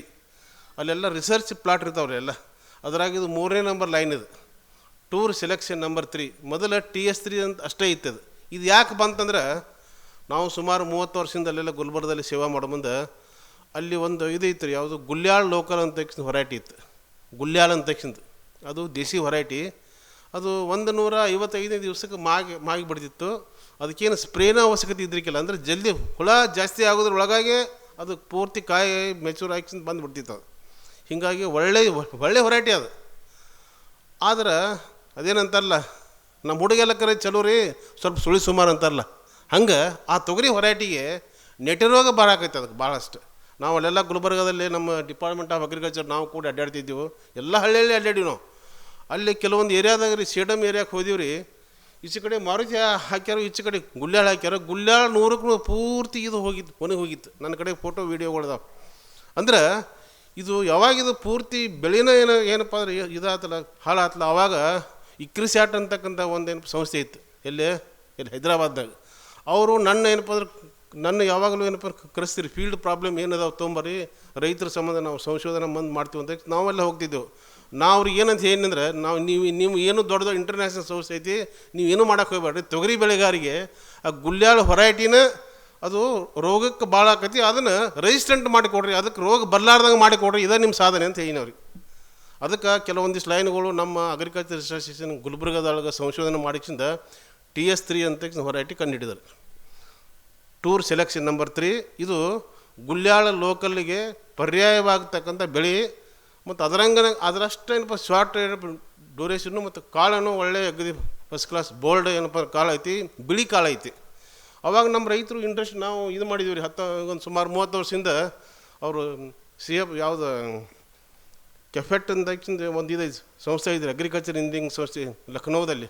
ಅವರು ವಿಜ್ಞಾನಿಗಳನ್ನ ಕರೆಸಿ, ದಾಲ್ ಮಿಲ್ ಗ್ರೋವರ್ಸ್ಗಳನ್ನ ಕರೆಸಿ, ರೈತನ ಕರೆಸಿ ಒಂದು 2 ದಿವಸ ದೊಡ್ಡ ಸೆಮಿನಾರ್ ಇಟ್ಟಿವಿ ಚೇಂಬರ್ ಆಫ್ ಕಾಮರ್ಸಲ್ಲಿ. ಅಲ್ಲಿ ರೈತರು ಅವ್ರು ಏನಂದ್ರೆ, ಸರ್ ನೀವು TS3 ಬಿಡುಗಡೆ ಮಾಡಿರಿ, ಅದು ಫ್ಯಾಕ್ಟ್ರಿ ಒಳಗೆ ಹೋದ ಕೂಡಲೇ ದಾಲ್ ಮಿಲ್ ಮಾಡೋ ಮುಂದೆ ಅದ್ರದ್ದು ವೇಸ್ಟೇಜ್ ಜಾಸ್ತಿ ಆಕೈತಿ, ಅದನ್ನು ಮತ್ತು ಬಿಳಿ ಕಲರ್ ಇತ್ತಂದ್ರೆ ರೇಟ್ ಸ್ವಲ್ಪ ಕಡಿಮೆ ಆಕೈತಿ, ಕೆಂಪು ಮಾಡಿರಿ ಅಂತ ಕೆಂಪು ಮಾಡಿರಿ ಅಂತ ಅವ್ರದ್ದು ರೈತರದ್ದು ಇದು ಬಂತು ಡಿಮಾಂಡ್. ಮತ್ತು ಅವಾಗ ಏನು ಮಾಡಿದಾರೆ, ಮತ್ತು ಅದಕ್ಕೆ ಬ್ಯಾಕ್ ಕ್ರಾಸ್ ಮಾಡೋಕ್ಕಿಂತ TS3 ಇದ್ದಿದ್ದು TS3R ಮಾಡಿರಿ, ಅಂದ್ರೆ R ಅಂದ್ರೆ ರೆಡ್ ಅಂತ. ಈಗ ಸದ್ಯ ಅದನ್ನು ತಾವು ಇಲ್ಲಿ ಹೊರೈಟಿಯಲ್ಲಿ ಹಾಕಿರಿ. This is very good variety. ಅದನ್ನು ದಯವಿಟ್ಟು ತಾವು ಒಮ್ಮೆಗೆ ಸ್ವಲ್ಪ ಬದಲಾವಣೆ ಆಗ್ಬೇಕು ರೈತರು. ಬರೀ ಭತ್ತ ಅಂತ ಮಾಡಿ ಕಡಿಕ ಭತ್ತದಾಗ ಹೋಗೋದಕ್ಕಿಂತ ಭತ್ತ ಬೆಳೆಯವರು ನೋಡ್ರಿ, ಇವತ್ತಿಲ್ಲದ ನಾಳೆ ಭೂಮಿಗಳು ಸುಮಾರಾಗಿ ಹೋಗೋದ. ನೀವು ಎಷ್ಟು ಗೊಬ್ಬರ ಹಾಕ್ತೀರಿ ನನ್ನ ಕಡೆ ಇತಿಹಾಸ ಅದ. ಯಾಕಂದ್ರೆ ನಮ್ಮ ಶಿಫಾರಸ್ಸಿಗಿಂತನೂ 6 ಪಟ್ಟು 7 ಪಟ್ಟು ಜಾಸ್ತಿ ಹಾಕ್ತೀವಿ ನೀವು ಸಾರ್ವಜನಿಕ ಗೊಬ್ಬರ. ಯೂರಿಯಾ ಗೊಬ್ಬರ ಹಾಕೋಕೆ ಲೆಕ್ಕ ಇಲ್ಲ. ಒಂದು ಮಾತು ಹೇಳ್ತೀನಿ, ಯೂರಿಯಾ ಗೊಬ್ಬರದ ಬಗ್ಗೆ ಸ್ವಲ್ಪ ವಿಷಯಾಂತರ ಆಕೈತಿ. 1 ಚೀಲ ಯೂರಿಯಾ ಗೊಬ್ಬರ ಹಾಕಿರಿ ಅಂತ ತಿಳ್ಕೊರಿ ನೀವು ಭೂಮಿಗೆ, ಏನೇನು ಆಕೈತಿ ಇದು, ಅದ್ರಾಗ ಬೆಳೆಗೆ ಸಿಗೋದು 30% ಅಷ್ಟೇ. ಇನ್ನು 60-65% ಅದು ಎಲ್ಲಿ ಹೋಗತಿ ಅಂತ ತಿಳ್ಕೊಬೋದು. ನಾವು ಹೇಳ್ತೀವಿ ವಿಜ್ಞಾನಿಗಳು, ಯೂರಿಯಾ ಗೊಬ್ಬರ ಹಾಕ್ಬೇಕಾರೆ ಸಾಲಿನ ನಡ್ಬರ್ಕ ಸಾಲು ಮಾಡಬೇಕು, ತೆಗ್ಗ ತೋಡಬೇಕು, ತೆಗ್ನ್ಯಾಗ ಯೂರಿಯಾ ಗೊಬ್ಬರ ಹಾಕಬೇಕು, ಮ್ಯಾಲೆ ಮಣ್ಣು ಮುಚ್ಚಬೇಕಂತ ಹೇಳ್ತೀವಿ. ಯಾರು ಮಾಡ್ತೀರೇನ್ರಿ ನೀವು? ಮಣ್ಣು ಮುಚ್ತೀರೇನ್ರಿ ಯಾರು? ಆ ಯೂರಿಯಾ ಗೊಬ್ಬರ ಹಾಕೋದು ದೊಡ್ಡ ಸಾಧನೆ ಆಗಿರ್ತೈತಿ. ಮಣ್ಣು ಎಲ್ಲಿ ಮುಚ್ಚಾಕೋಡ್ರಿ, ಅದೇನು ಟೈಮ್ ಸಿಗಲ್ಲ ಅಂತ ಹೇಳ್ತೀನಿ. ಹೌದಲ್ರಿ? ಹಿಂಗಾಗಿ ಏನಾಗುತ್ತೆ ಅಂದ್ರೆ ಅದರಾಗಿಂದ 30% ಆವಿಯಾಗಿ ಹೋಗ್ತೈತಿ. ಎಲ್ಲಿ ಹೋಗ್ತೈತಿ ಆವಿಯಾಗಿ? ನಮ್ಮನ್ನು ಕಾಪಾಡ್ತಕ್ಕಂಥ ವಾತಾವರಣಕ್ಕೆ ಹೋಗ್ತೈತಿ. ಅಲ್ಲಿ ವಾತಾವರಣಕ್ಕೆ ನಮ್ಮನ್ನೆಲ್ಲರನ್ನೂ ಕಾಪಾಡ್ತಕ್ಕ ಒಬ್ಬ ದೇವ್ರದಾನ. ಅದಕ್ಕೆ ನಾವು ಓಝೋನ್ ಲೇಯರ್ ಅಂತ ಹೇಳ್ತೀವಿ. ಓಝೋನ್ ಲೇಯರ್ ಐತಂತಲೇ ನೀವು ಮನುಷ್ಯರಾಗತ್ತಿದ್ದೀವಿ. ನಮ್ಮ ಕಣ್ಣುಗಳು ಎಲ್ಲಿರ್ಬೇಕು ಅಲ್ಲಿದಾವೆ. ಓಝೋನ್ ಲೇಯರ್ಗೆ ಎಲ್ಲರೇ ಡ್ಯಾಮೇಜ್ ಬಂತು ಅಂದ್ರೆ, ಸೂರ್ಯನಿಂದ ಕಿರಣದಿಂದ ಅಲ್ಟ್ರಾ ವೈಲೆಟ್ ರೇಸ್ಗಳು ಮಾನವನ ಶರೀರಕ್ಕೆ ಬಿದ್ದು ಅಂದ್ರೆ ನಮ್ಮ ಕಣ್ಣ ಮೂಗುಗಳು ಇಲ್ಲಿರಂಗಿಲ್ಲ, ಇಲ್ಲಿರ್ತಾವೆ. ಅಂದರೆ ಉಲ್ಟಾ ಬಲ್ಟಾ ಜೀನನ್ನು ಚೇಂಜ್ ಆಗಿಬಿಡ್ತೈತಿ. ನಮ್ದು ಏನು ಜೆನೆಟಿಕ್ ಕ್ಯಾರೆಕ್ಟರ್ ಇರ್ತದಲ್ಲ, ವಂಶವಾಹಿನಿಗಳು ಚೇಂಜ್ ಆಕಾವ. ಅಂದ್ರೆ ನಾವು ಹಾಕಿದ್ದು ಯೂರಿಯಾ ಗೊಬ್ಬರ ಅಂಶ ಆ ಓಝೋನ್ ಲೇಯರ್ಗೆ ಡ್ಯಾಮೇಜ್ ಮಾಡ್ತೈತಿ. ಅದನ್ನು ರಿಪೇರಿ ಮಾಡೋಕ್ಕಂತೂ ಯಾರ ಕಡೆಯಿಂದ ಹಂಗಿಲ್ಲ. ಇದು ಒಳ್ಳೆ ಕೆಲಸ. ಇದು ಮ್ಯಾಲೆ ಹೋತು. ಇನ್ನು ಹಾಕಿದ್ದು 30% ಎಲ್ಲಿ ಹೋಗ್ತೈತಿ? ನೀರಾಗ ಏನಪ್ಪ ಅಂದ್ರೆ ಕರಿಗೆ ನಮ್ಮ ಕುಡಿತಕ್ಕಂಥ ನೀರಿನಲ್ಲಿ ಅಂಡರ್ಗ್ರೌಂಡ್ ವಾಟರ್ ಅಂತರ್ಜಲದಾಗ ಏನಪ್ಪ ಅಂದ್ರೆ ಸೇರ್ತೈತಿ. ನಮ್ಮ ಇವ್ರು ಹೇಳ್ತಾರೆ, ಆರೋಗ್ಯ ಇಲಾಖೆಯವ್ರು ಹೇಳ್ತಾರೆ, ಕುಡಿತಕ್ಕಂಥ ನೀರಿನಲ್ಲಿ 50 ppm ನೈಟ್ರೇಟ್ ಅಂಶ ಇತ್ತಂದ್ರೆ ಅಂಥ ನೀರು ಕುಡಿದ್ರೆ ಮುಂದಿನ ಮಕ್ಕಳಿಗೆ ಅಂಗವಿಕಲರಾಕರು, ಮಿಥಮೋಗ್ಲೋಬಿನಿ ಅಂತಕ್ಕಂಥ ರೋಗಾಣುಗಳು ಬರ್ತಾವಂತ ಅವರು ಡಾಕ್ಟರ್ಗಳು ಹೇಳ್ತಾರೆ. ಈಗ ನಾವು ಕುಡಿತಕ್ಕಂಥ ನೀರಿನಲ್ಲಿ ನೈಟ್ರೇಟ್ ಅಂಶ ಐತಿ. ಅದರ ಸಂಬಂಧ ಸರ್ಕಾರದವರು ಎಲ್ಲ ಗ್ರಾಮಗಳಲ್ಲಿ ಶುದ್ಧ ಕುಡಿಯುವ ನೀರಿನ ಘಟಕ ಯಾಕೆ ಮಾಡ್ಯಾರ? ಇಂಥವಕ್ಕೆಲ್ಲ ಆಗಿದೆ ಅಂತ ಅದು ಮಾಡ್ಯಾರ. ಅದು 33% ಮ್ಯಾಲೆ ಹೋಯ್ತು, 33% ಕೆಳಗೆ ಹೋಯ್ತು. ಇನ್ನು 33% ಬೆಳೆಗೆ ಸಿಗ್ತೈತಿ. ನೀವು ಭತ್ತಕ್ಕೆ ಬೆಳೆಗೆ ಹಾಕಿದ ಕೂಡಲೇ ಏನಾಗ್ತೈತಿ, ಭತ್ತ ಒಂಥರ ಆಗಿದೆ ಮಸ್ತ್ 48 hours 48 ತಾಸಿನಲ್ಲಿ ಅದಕ್ಕೆ ಗೊಬ್ಬರ ಸಿಕ್ಬಿಡ್ತೈತಿ. ನಿಮ್ಮ ಭತ್ತ ಆಗಿದೆ ಫಸ್ಟ್ ಕ್ಲಾಸ್ ಮರ ಮಿರಿ ಹೊಳಿತಿರ್ತೈತಿ, ಸಾಫ್ಟ್ ಆಗಿಬಿಡ್ತೈತಿ, ಮೆದು ಆಕೈತಿ. ಮೆದುವಾದ ಕೂಡಲೇ ಏನಾಕೈತಿ, ನಿಮ್ಮ ದ್ವಾಮಿಗಳು ರೋಗಾಣುಗಳು ಬಂದು ಅದಕ್ಕೆ ಅಟ್ಯಾಕ್ ಮಾಡ್ತಾವೆ. ಆ ಅಟ್ಯಾಕ್ ಆದ ಕೂಡಲೇ ಮತ್ತೆ ನಿಮ್ಮ ದ್ವಾಮಿ ಆಗೈತಿ, ರೋಗ ಆಗೈತಿ, ಬೆಂಕಿ ರೋಗ ಆಗೈತಿ, ಮತ್ತು ಅದಕ್ಕೆ ನೀವು ಔಷಧ ನೀವು ಸ್ಪ್ರೇ ಮಾಡಿಬಿಡ್ತೀರಿ. ಅಂದರೆ ಇವತ್ತು ವಾತಾವರಣ ಅದು ಆತು. ಆಮೇಲೆ ಇನ್ನು ಭೂಮಿಗೆ ಏನಾಕೈತಿ ಅಂತಕ್ಕಂಥದ್ದು ಭಾಳ ಇಂಪಾರ್ಟೆಂಟ್. ಭೂಮಿಗೆ ಏನಾಕೈತಿ, 100 ಕಿಲೋ ನೈಟ್ರೋಜನ್ ಹಾಕಿರೋ ಭೂಮಿಗೆ ಏನಾಕೈತಿ ಅಂತಕ್ಕಂಥ ಒಂದು ವೈಜ್ಞಾನಿಕ ಮಾಹಿತಿ ಪ್ರಕಾರ ಕೆಲವೊಂದು ಗೊಬ್ಬರಗಳು ಹಾಕಿದ ಕೂಡಲೇ ಭೂಮಿ ಒಳಗೆ ಆ್ಯಸಿಡ್ ಉತ್ಪತ್ತಿ ಆಕೈತಿ. ಆ್ಯಸಿಡ್ ಅಂದ್ರೆ ಆಮ್ಲ. ಈಗ ಆ್ಯಸಿಡ್ ಮುಖಕ್ಕೆ ಹೋಗೋದ್ರೆ ಏನಾಕೈತಿ ರೀ, ಮುಖ ಸುಟ್ಟೋಕೈತಿಲ್ಲ ರೀ. ಹಂಗೆ ಭೂಮಿ ಒಳಗೆ ಒಂದು ಎಕ್ಸ್ ಕ್ವಾಂಟಿಟಿ ಆ್ಯಸಿಡ್ ಉತ್ಪತ್ತಿ ಆಕೈತಿ. ಆ ಆ್ಯಸಿಡ್ ನ್ಯೂಟ್ರಲೈಸ್ ಮಾಡೋಕೆ ನಾವು ರೆಕಮೆಂಡ್ ಮಾಡ್ತೀವಿ 80 kg ಸುಣ್ಣ ಹಾಕ್ಬೇಕಂತ. ಯಾರು ಸುಣ್ಣ ಹಾಕ್ತೀರಿ ನಿಮ್ಮ ಹೊಲಕ್ಕೆ? ಹಂಗೆ ಆ್ಯಸಿಡ್ ಹಾಕೋತ ಹೋಗೋದಿರೋದು. ಭೂಮಿ ಒಳಗಿಂದ ರಸಸಾರ ಹೆಚ್ಚು ಕಡಿಮೆ ಹಾಕೋತಿ. ಹೀಗಾಗಿ ಬೆಳೆ ನೀವು ಮತ್ತೆ ಎಷ್ಟು ಗೊಬ್ಬರ ಹಾಕೋತ ಹೋಗ್ತೀರಿ, ಅದು ಕಾಸ್ಟ್ ಆಫ್ ಕಲ್ಟಿವೇಷನ್ ಜಾಸ್ತಿ ಹಾಕೋತ ಹೋಗೈತಿ. ಇದಕ್ಕೆಲ್ಲ ಸ್ವಚ್ಛ ಕಾರಣ ಅಂದ್ರೆ ನೀವು ಹೆಚ್ಚಿಗೆ ಗೊಬ್ಬರ ಹಾಕಿದ್ದು. ಯಾಕಂದ್ರೆ ಭತ್ತಕ್ಕೆ ಪರ್ಯಾಯವಾಗಿ ಬೆಳೆ ಅನ್ನೋದು ನಾನು ಇದನ್ನು ಹೇಳಾಕ್ತೇನೆ. ಯಾವುದು? ತೊಗರಿ. ಅದರ ಸಂಬಂಧ ತಾವು ತೊಗರಿ ಹಾಕಬೇಕು. ಇನ್ನೊಂದು ಏನಪ್ಪ ಅಂದ್ರೆ ನಾವು ಗುಲ್ಬರ್ಗದಲ್ಲಿದ್ದಾಗ ಒಂದು ಬೀದರ್ದಲ್ಲೇ ಮತ್ತು ಗುಲ್ಬರ್ಗದಲ್ಲೇ ಒಂದು ಸುಮಾರು 50 ಎಕರೆದಷ್ಟು ದೊಡ್ಡ ಇದು ಮಾಡಿದ್ವಿ, ಪ್ಲಾಟ್ ಮಾಡಿದ್ವಿ, ಡೆಮಾನ್ಸ್ಟ್ರೇಷನ್ ಪ್ಲಾಟ್. ಹೊಸ ಪದ್ಧತಿ ಪಾಲಿಥೀನ್ ರೇಸ್ಡ್ ಟೆಕ್ನಾಲಜಿ ಅಂತ ತಕ್ಷಣ. ಈಗ ಅದ್ರ ಉದ್ದೇಶ ಏನಪ್ಪ ಅಂದ್ರೆ ತೊಗರಿಗೆ ಹುಳ ಯಾವಾಗ ಬರ್ತಾವೆ ರೀ? ಅಕ್ಟೋಬರ್ದಾಗ ಬರ್ತಾವೆ. ಅಕ್ಟೋಬರ್ ನವಂಬರ್ದಲ್ಲಿ ಸಿಕ್ಕಾಪಟ್ಟಿ ಹುಳ ಬರ್ತಾವೆ. ಈ ಪಾಲಿಥೀನ್ ಟೆಕ್ನಾಲಜಿ ಯೂಸ್ ಮಾಡಿದರೆ ಅಕ್ಟೋಬರ್ ಅನ್ನುಬಿಡ್ದು ನಿಮ್ಮದು ತೊಗರಿ ಹಾರ್ವೆಸ್ಟ್ ಆಗಿಬಿಡ್ತೈತಿ. ಅದಕ್ಕೆ ನಾವು ಏನು ಮಾಡಬೇಕು, ತೊಗರಿ ಯಾವಾಗ ಹಾಕಬೇಕು? ಪಾಲಿಥೀನ್ ಚೀಲದಲ್ಲಿ ಮೇ 15ನೇ ತಾರೀಕು ಫಿಕ್ಸ್. ಅದು ಮೇ 15ನೇ ತಾರೀಕು ದಿವಸ ಪಾಲಿಥೀನ್ ಚೀಲದಲ್ಲಿ ತೂತಿದ್ದ ಪಾಲಿಥೀನ್ ಬೇಕಾದಲ್ಲಿ ತಿಪ್ಪಿ ಗೊಬ್ಬರ, ನಿಮ್ಮ ಕೆಂಪು ಮಣ್ಣು ಮತ್ತು ಅದನ್ನೆಲ್ಲ ಹಾಕಿಸಿಂದ ನೀವು ಬೀಜ ಮೇ 15ನೇ ತಾರೀಕಿನ ಪಾಲಿಥೀನ್ ಚೀಲದಾಗ ಹಾಕಬೇಕು. ಹಾಕಿ ನೀವು ಹುಸಿದಿಂದ ನೀರು ಹಾಕೋತ ಹೋಗ್ಬೇಕು. ಬರೋಬ್ಬರಿ 1 ತಿಂಗಳ ಅಂದ್ರೆ ಜೂನ್ 15ಕ್ಕೆ ನಿಮ್ಮ ಸಸಿ ತಯಾರಾಕಾವ. ಅವಾಗ ಏನು ಮಾಡಬೇಕು, ನೀವು ಸಾಲಿನಿಂದ ಸಾಲಿಗೆ ನಿಮ್ಮ ಭೂಮಿ ಬೆಸ್ಟ್ ಇತ್ತಂದ್ರೆ 6 ಫೂಟ್ ಇಡ್ರಿ. ಭೂಮಿ ಸ್ವಲ್ಪ ಸಾಧಾರಣ ಇತ್ತಂದ್ರೆ 4.25 ಫೂಟ್ ಅಥವಾ 5 ಫೂಟನ್ನು ಇಡಬೇಕು. ಆಮೇಲೆ ಸಸಿಯಿಂದ ಸಸಿಗೆ ಏನಪ್ಪ ಅಂದ್ರೆ 3 ಫೂಟ್ ಇದ್ರೆ ನಡಿತೈತಿ. ಆ ರೀತಿ ನೀವು ಟ್ರಾನ್ಸ್ಪ್ಲಾಂಟ್ ಮಾಡಿಬಿಟ್ರಂದ್ರೆ ನಿಮಗೆ ಅಂದ್ರೆ ಇದರ ಅರ್ಥ ನೀವು ಮೇ 15ನೇ ತಾರೀಕು ದಿವಸ ಬಿತ್ತಿದಂಗೆ ಅದು ಅಂಡರ್ಸ್ಟುಡ್. ಅದು ಆ ರೀತಿ ಮಾಡಿದಂದ್ರೆ ನಿಮ್ಮ ಹೂವನ್ನು ಜಲ್ದಿ ಬಂದಕ್ಕಿಂದ ನಿಮ್ಮದು ಏನಪ್ಪ ಅಂದ್ರೆ ಹುಳ ಭಾಳಷ್ಟು ಪಾಪ್ಯುಲೇಷನ್ ಆಗೋದ್ರೊಳಗಾಗಿ ನಿಮ್ಮ ತೊಗರಿ ಕಾಲ ದಪ್ಪ ಆಗಿಬಿಟ್ಟಿರ್ತೈತಿ. ಅವಾಗ ನೀವು ಲಾಸ್ಟ್ ಸರ್ತಿ ಒಂದೇ ಒಂದು ಸ್ಪ್ರೇ ಮಾಡಿದ್ರೆ ಸಾಕು. ಇದು ಲೋ ಕಾಸ್ಟ್ ಟೆಕ್ನಾಲಜಿ. ಇದನ್ನು ನಾವು ಡೆಮಾನ್ಸ್ಟ್ರೇಷನ್ ಮಾಡಿದ್ದೆವು ಗುಲ್ಬರ್ಗದಲ್ಲೇ. ಇದನ್ನು ಮಾಡಿದಂಥ ರೈತರಿಗೆ 1 ಲಕ್ಷ ರೂಪಾಯಿ ಎಸ್ ಪಿ ಅವಾರ್ಡ್ ಸ್ವಾಮಿನಾಥನ್ ಅವರು ಇದಕ್ಕೆ ಮುಂಬೈಗೆ ಬಂದ ಇದಕ್ಕೆ ಅವಾರ್ಡ್ ಕೊಟ್ಟರು. ಅದಕ್ಕೆ ಅವಾರ್ಡ್ ನಾನು ಹೋಗಿದ್ದೆ. ಇಂಥವೆಲ್ಲ ತಂತ್ರಜ್ಞಾನ ಅದಾವು. ಯಾಕಂದ್ರೆ ಮೊದಲು ಏನಾಕಿತ್ತಪ್ಪ ಅಂದ್ರೆ ಒಕ್ಕಲ್ತನ ಮಾಡೋರು 3 ಮಂದಿ ಅಂತ ಮರಿದ್ದಾರಂದ್ರೆ ಆಯ್ತಪ್ಪ ನೀ ಸಾಲಿ ಕಲಿಯಪ್ಪ ಮಾಸ್ತರಾಗು ಅಥವಾ ಏನಾರು ಹೋಗ್ರಿ ಅಂತ ಹೇಳ್ತೀರಿ. ಯಾರು ಬರಂಗಿಲ್ಲ ನೋಡ್ರಿ, ನಿನಗೆ ಓದಕ್ಕೆ ಬರತ್ತಪ್ಪ ನೀವು ಒಕ್ಕಲ್ತನ ಮಾಡಂತ ಹೇಳ್ತೀರಿ. ಬಟ್ ಈ ಕಾಲ ಉಲ್ಟಾಗೈತಿ. ಯಾರು ಶಾನೆ ಆಡ್ದಾರೋ ಅವ್ರು ಒಕ್ಕಲ್ತನ ಮಾಡ್ಯಾರ, ಒಕ್ಕಲ್ತನ ಉಳಿತೈತಿ. ದಡ್ರು ಮಾಡ್ಯಾರ, ಒಕ್ಕಲ್ತನ ಉಳಿಯಂಗಿಲ್ಲ ಅಂತಕ್ಕಂಥ ಮಾತನ್ನು ತಾವು ತಿಳ್ಕೊಬೇಕು. ಯಾಕಂದ್ರೆ ಹೊಸ ವಿಷಯಗಳು ಬರ್ತಾವೆ. ಈಗ ನೋಡಿ, ಮೊದಲಿನ ಔಷಧಗಳು ಈಗೆಲ್ಲ ನೀವು ಏನಪ್ಪ ಸ್ಪ್ರೇ ಮಾಡ್ತೀರಿ. ಹೊಸ ಔಷಧಗಳು ಯಾವ ಬಂದಾವೆ ಮಾರ್ಕೆಟ್ ಹೋಗಿ ಹೊಸ ಮಾಡ್ತೀರಿ. ಹಂಗೆ ಅಗ್ರಿಕಲ್ಚರಲ್ಲಿ ಟೆಕ್ನಾಲಜಿಗಳು ಭಾಳಷ್ಟು ಬಂದವ್ರಿ. ಅಂಥವೆಲ್ಲ ತಾವು ತಿಳ್ಕೊಬೇಕಾದ್ರೆ ಇಂಥ ವಾಲ್ಮೀಕಿ ಸಂಸ್ಥೆಗೆ ಬರಬೇಕು. ತಜ್ಞರುಗಳ ಸಂಗಟ ನೇರವಾಗಿ ಕಾಂಟ್ಯಾಕ್ಟ್ ಇಡಬೇಕು. ಹಾಟ್ಲೈನ್ ಅಂತಾರಲ್ಲ, ಹಾಟ್ಲೈನ್. ಯಾಕಂದ್ರೆ ನಮ್ಮಲ್ಲೆಲ್ಲ ಅಗ್ರಿಕಲ್ಚರ್ ನಮಗೆ ಒಂದು ನನ್ನ ಮೊಬೈಲ್ದಾಗ ಒಂದು 4500 ನಂಬರ್ ಅದಾವೆ, ರೈತರ ನಂಬರ್ಗಳು. ಕರ್ನಾಟಕ, ಮಹಾರಾಷ್ಟ್ರ, ತಮಿಳ್ನಾಡದವ್ರು. ಯಾಕೆ ನನಗೆ ಕಾಂಟ್ಯಾಕ್ಟ್ನಾಗ ಇರ್ತಾರೆ? ದೇ ವಾಂಟ್, ಅವ್ರಿಗೆ ಸ್ಪೆಷಲೈಸ್ ಇನ್ಫಾರ್ಮೇಷನ್ ಬೇಕಾಗ್ತೈತಿ. ಎಲ್ಲಿ ಏನು ಸಮಸ್ಯೆ ಬಂತಾರೆ, ಸಮಸ್ಯೆ ಯಾರ ಕಡೆಯಿಂದ. ಈಗ ನೀವು ಮೈಗಾರ ಮೇಲೆ ದವಾಖಾನೆ ಹೋಗ್ತೀರಿ, ಚಲೋ ಡಾಕ್ಟರ್ ಕಡೆ ಹೋಗಿರೋ ಅಥವಾ ಆರ್ಡಿನರಿ ಡಾಕ್ಟರ್ ಕಡೆ ಹೋಗಿರೋ, ನಿಮಗೆ ಜಲ್ದಿ ಆರಾಮ ಆಗ್ಬೇಕಾರೆ ಸ್ವಲ್ಪ ಶಾನೆ ಮನುಷ್ಯನ ಕಡೆ ಹೋಗಿರಿ, ಜಲ್ದಿ ಆರಾಮ ಆಕೈತಿ. ಹಂಗೆ ನಮ್ಮಲ್ಲೇನೋ ತಜ್ಞರುಗಳ ಸಂಕಟ ನೀವು ನೇರವಾಗಿ ಸಂಪರ್ಕ ಇಟ್ಕೊಂಡು ನೀವು ಹೊಸ ಮಾಹಿತಿಗಳು ತಿಳ್ಕೊಂಡು ತಾವು ಮಾಡಿರಂದ್ರೆ ನಾವು ನಮ್ಮ ಸಂಸಾರ, ನಮ್ಮ ಭೂಮಿ ಉಳಿತೈತಿ. ಇಲ್ಲಿಕಂದ್ರೆ ನಾವು ಹೊಕ್ಕೀವು, ನಮ್ಮ ಸಂಸಾರ ಹಾಕೋತೀವಿ, ನಮ್ಮನ್ನು ಕಾಪಾಡ್ತಕ್ಕಂಥ ಭೂಮಿ ತಾಯಿನೂ ಹಾಳಾಗಿ ಹೋಗ್ತಾಳೆ. ಇದು ನನ್ನ ಕೊನೆಯ ಮಾತು. ಇನ್ನೊಂದೇನಪ್ಪ ಅಂದ್ರೆ ತೊಗರಿ ಒಳಗೆ ಈಗ ನಿಮ್ಮ ಭತ್ತಕ್ಕೆ 2 ಸರ್ತಿ ಸ್ಪ್ರೇ ಮಾಡ್ತೀರಿ, ನೀವು 4 ಸರ್ತಿ ಸ್ಪ್ರೇ ಮಾಡ್ತೀರಾ? ಅದ ಮಿನಿಮಮ್ ಅಂದ್ರೆ 4, ಮ್ಯಾಕ್ಸಿಮಮ್ ಅಂದ್ರೆ 6 ಸರ್ತಿ ಮಾಡ್ತೀರಿ ನೀವು. ಹೌದಾ? ಅದಕ್ಕೆ ರೊಕ್ಕ ಹಾಕೋದು ವಿಚಾರ ಮಾಡಿರಿ. ಅಷ್ಟು ಸ್ಪ್ರೇ ಮಾಡಿದ್ರು ಸದ ಒಮ್ಮೆ ನಿಮ್ಮ ಕೀಡಿಗಳು, ನಿಮ್ಮ ದ್ವಾಮಿಗಳು ಸಾಯಂಗಿಲ್ಲ. ಒಮ್ಮೆ ಮತ್ತೆ ಸ್ಪ್ರೇ ಮಾಡಿದ ಒಂದು 4-5 ದಿವಸಕ್ಕೆ ಮತ್ತೆ ಏನಪ್ಪ ರಿಸರ್ಚ್ ಅಂತ ಹೇಳ್ತೀವಿ, ಮತ್ತೆ ಎಲ್ಲಿಂದ ಬರ್ತಾವೆ ಯಾರು ಗೊತ್ತಾ, ಮತ್ತೆ ಬಂದುಬಿಡ್ತಾವೆ. ಹೀಗಾಗಿ ಬಟ್ ತೊಗರಿಗೆ ಹಂಗಿಲ್ಲ. ತೊಗರಿಗೆ ಕೆಲವೊಂದು ಸಿಸ್ಟಮೆಟಿಕ್ ಔಷಧಗಳಿದಾವೆ. ಮೊದಲು ತೊಗರಿದು ನೋಡಿರಿ, ತೊಗರಿದು ಕೀಟದ ಬಗ್ಗೆ ಅದ್ರಾಗ ಒಂದು ಹೆಲಿಕೋವರ್ಪ ಅಂತ ಬರ್ತೈತೆ, ಅಂದರೆ ಕಾಯಿ ಕುರಿತಕ್ಕಂಥ ಹುಳ. ಅದು ಎಷ್ಟು ಶಾನೆ ಆಯ್ತು ಅಂದ್ರೆ ಮನುಷ್ಯರಿಗಿಂತಲೂ ಶಾನೆ ಆಯ್ತು. ಅದು ಹೆಂಗಪ್ಪ ಅಂದ್ರೆ ಈಗ ನೋಡಿರಿ, ನಾವು ನಮ್ಮ ಮಕ್ಕಳು ನಮ್ಮ ಹೆಂಡರು ಮಕ್ಕಳು ಚೆನ್ನಾಗಿರ್ಬೇಕಾದ್ರೆ ಮನೆ ಕಟ್ಟಿತೀವಿ, ಚೆನ್ನಾಗಿದ್ದು ಮನೆ ಕಟ್ಟುವಂತ ಆರಾಮ್ಸೆ ಇರ್ತೀವಿ. ಅದು ಏನು ಮಾಡ್ತೈತೆ ಅಂದರೆ ಹೆಣ್ಣು ಪತಂಗ ತತ್ತಿ ಹಿಡ್ತೈತಿ, ಒಂದೊಂದು ಇಡ್ತೈತಿ ತತ್ತಿ. ಅದು ಕೆಲವೊಂದು ಕೀಟಗಳು ಗುಂಪಾಗಿ ಇಡ್ತಾವೆ. ಯಾಕಂದ್ರೆ ಅವೆಲ್ಲ ಸಂಘಜೀವಿಗಳು. ಇದು ಸಂಘಜೀವಿ ಎಲ್ಲಿದೆ? ಅದಕ್ಕೆ ಯಾಕೆ ಸಂಘಜೀವಿ ಅಲ್ಲಂದ್ರೆ, ಇದು ಅಕಸ್ಮಾತ್ ಹುಳ ದೊಡ್ಡದಾಗ್ತಾರೆ, ಇದಕ್ಕೆ ಆಹಾರ ಸಿಗಲಿಕ್ಕಂದ್ರೆ ಆಜು ಬಾಜು ಸಣ್ಣ ಮರಿನ ಇದು ತಿಂದು ಬಿಡ್ತೈತಿ. ಅದಕ್ಕೆ ಕಾರ್ನಿವೋರಸ್ ಅಂತಾರೆ.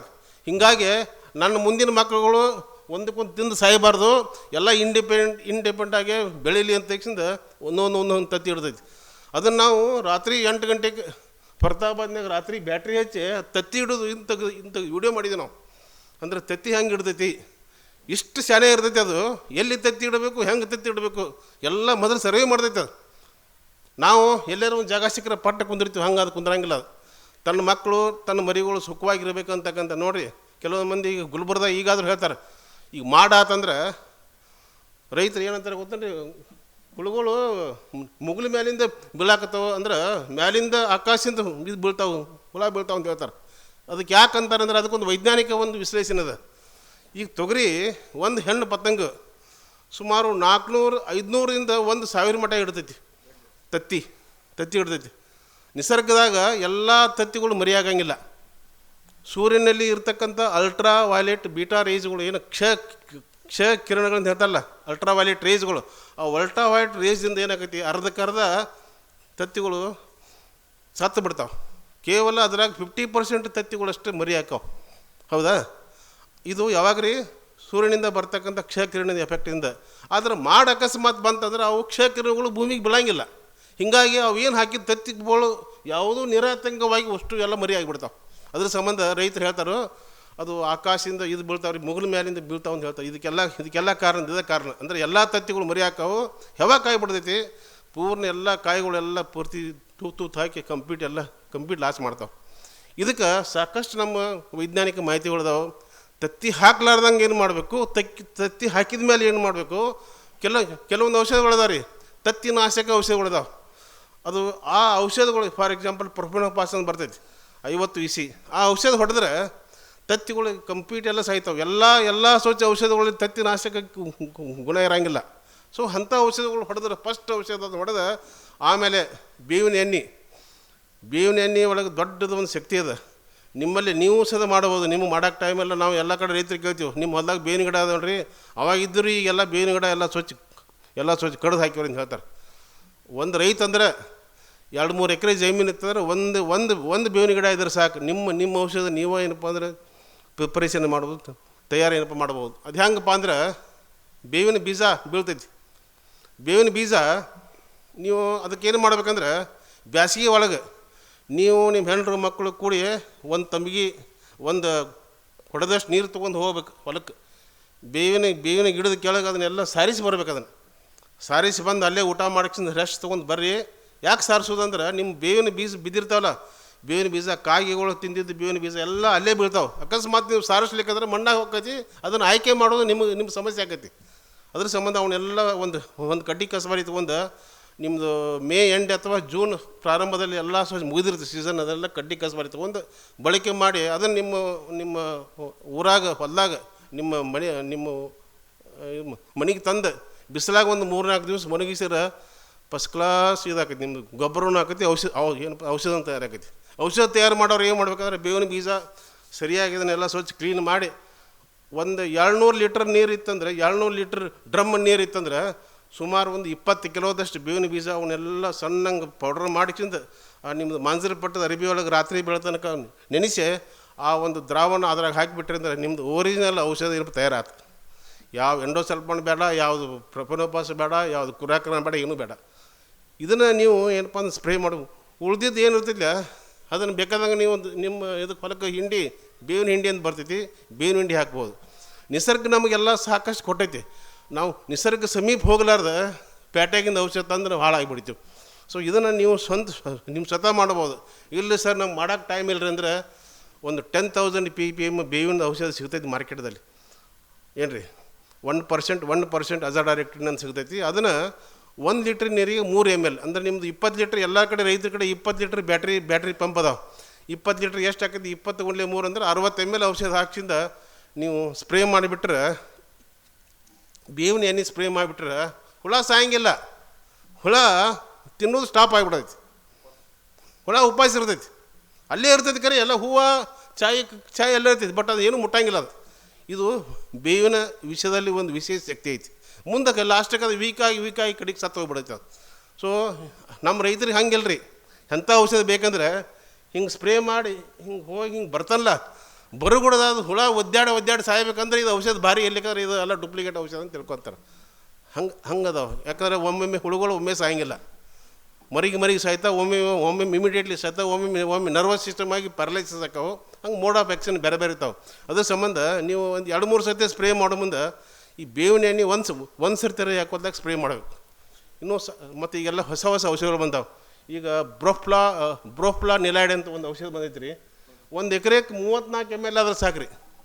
ಮೊದಲ ಗುಲ್ಬರ್ದಾಗ ನಾವು 30 ವರ್ಷ ಹಿಂದೆ ನಾವು ಗುಲ್ಬರ್ಗದಲ್ಲಿ ರೈತರು ಚಕ್ಕಡಿ ಒಳಗೆ ಇದು ಒಯ್ತೀರಿ, ಔಷಧ ಒಯ್ತೀರಿ ರೀ, ಪೌಡ್ರ್. ಚಕ್ಕಡಿ ಒಳಗೆ ತೊಗೊಂಡು ರಾತ್ರಿ ಅಲ್ಲ ಹೋಗಿ ಮುಂಜಾನೆ ಎಲ್ಲ ಇದು ಹೊಡಿತೀರಿ, ಪೌಡ್ರ್ ಹೊಡಿತೀರಿ. ಈಗ ಅಂಥ ಅವಶ್ಯಕತೆ ಇಲ್ಲ. ಈಗ 1 ಎಕರೆ ಬೇಕಾದ ಔಷಧ ಎಷ್ಟು ರೀ? 30 ml. ಒಂದು 5 ಎಕರೆ ಇತ್ತಂದ್ರೆ ನೀವು ಈ ಒಂದು ಔಷಧ ಬಾಟ್ಲಿ ಏನಪ್ಪ ಅಂದ್ರೆ ಕಿಶದಾಗ ಹಾಕೊಂಡು ಹೋಗ್ಬೋದು. ಇಂಥವೆಲ್ಲ ತಂತ್ರಜ್ಞಾನ ಭಾಳ ಅದಾವೆ. ದಯವಿಟ್ಟು ಸ್ವಲ್ಪ ನೀವು ಭತ್ತ ಹಾಕಿರಿ, ಬ್ಯಾಡ ಅನ್ನಂಗಿಲ್ಲ. ಸ್ವಲ್ಪ ಈ ವರ್ಷ ತೊಗರಿ 1 ಎಕರೆ ಹಾಕಿರಿ ನೋಡಿರಿ.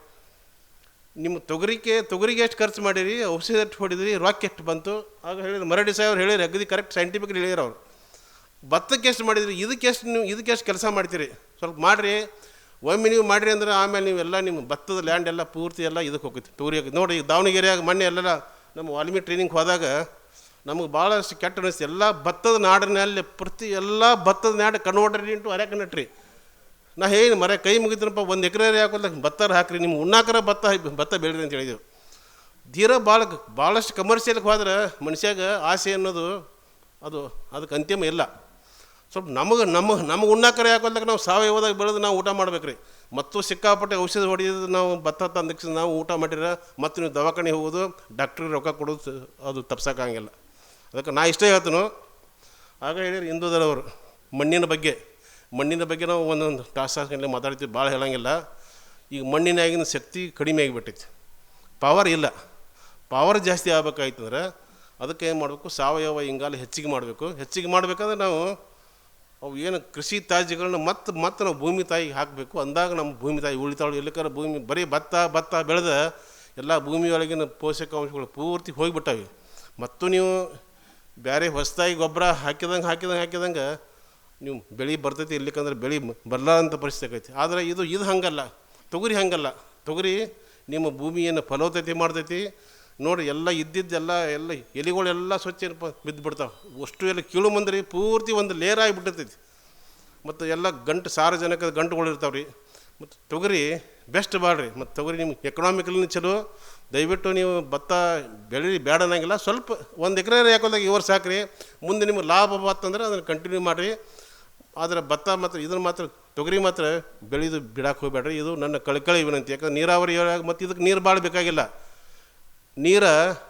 ನೀರಿನ ಅರ್ಥ ನಾವು ಎಲ್ಲ ಕಡೆ ಹೇಳ್ತೀವಿ. ನೀರಿನ ಅರ್ಥ ಅಂದರೆ ನೀನು ಇರಬೇಕಾದ್ರೆ ಮೊದಲು ನೀರಿನ ಅರ್ಥ ತಿಳ್ಕೊಬೇಕು. ಭತ್ತಕ್ಕೆ ನೀವು ನೀರು ಹೆಂಗೆ ಹಾಸ್ತಿರಿ ಗೊತ್ತಂದ್ರೆ ಮೊನ್ನೆ ಇದಕ್ಕೆ ಹೋಗಿದ್ದೆವು ಗುಲ್ಬರ್ಗ, ಅಲ್ಲಿ ಎಲ್ಲ ಭೀಮರಾಯನ ಗುಡಿ ಒಳಗೆ ನೀರು ಇದು ಮಾಡ್ತಾರೆ ರೀ, ಫ್ಲೋಟಿಂಗ್ ಮಾಡ್ತಾರೆ ರೀ. ನೀರು ಸಿಕ್ಕಾಪಟ್ಟೆ ಹಾಸ್ತಾರೆ. ಅಷ್ಟು ಬೇಕಾಗಿಲ್ಲ ಭತ್ತಕ್ಕೆ.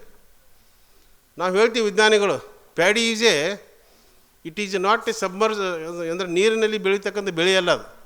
ಅದಕ್ಕೆ ನೀರು ಪಾರ್ಶಿಯಲಿ ಸಬ್ಮರ್ಜ್ ಪ್ಲಾಂಟ್. ಅದಕ್ಕೆ ನೀರು ಹೆಚ್ಚಿಗೆ ಬೇಕಾಗಿಲ್ಲ. ಅದಕ್ಕೆ ನಾವು ಹೇಳ್ತೀವಿ ವಿಜ್ಞಾನಿಗಳು, ಭತ್ತಕ್ಕೆ ನೀರು ಹೆಂಗೆ ಹಾಸ್ಬೇಕಂದ್ರೆ ನೀರು ಹಾಸಿ 2.5 ಸೆಂಟಿಮೀಟ್ರ್ ನೀರು ಹಾಸಿ ಅದೆಲ್ಲ ಡ್ರೈ ಆಗಿ ಭೂಮಿ ಒಳಗೆ ಬಿರುಕಳಿ ಬಿಡಬೇಕು. ಬಿರುಕಳಿ ಬಿಟ್ಟ ಮೇಲೆ ನೆಕ್ಸ್ಟ್ ನೀರು ಹಾಸ್ಬೇಕು.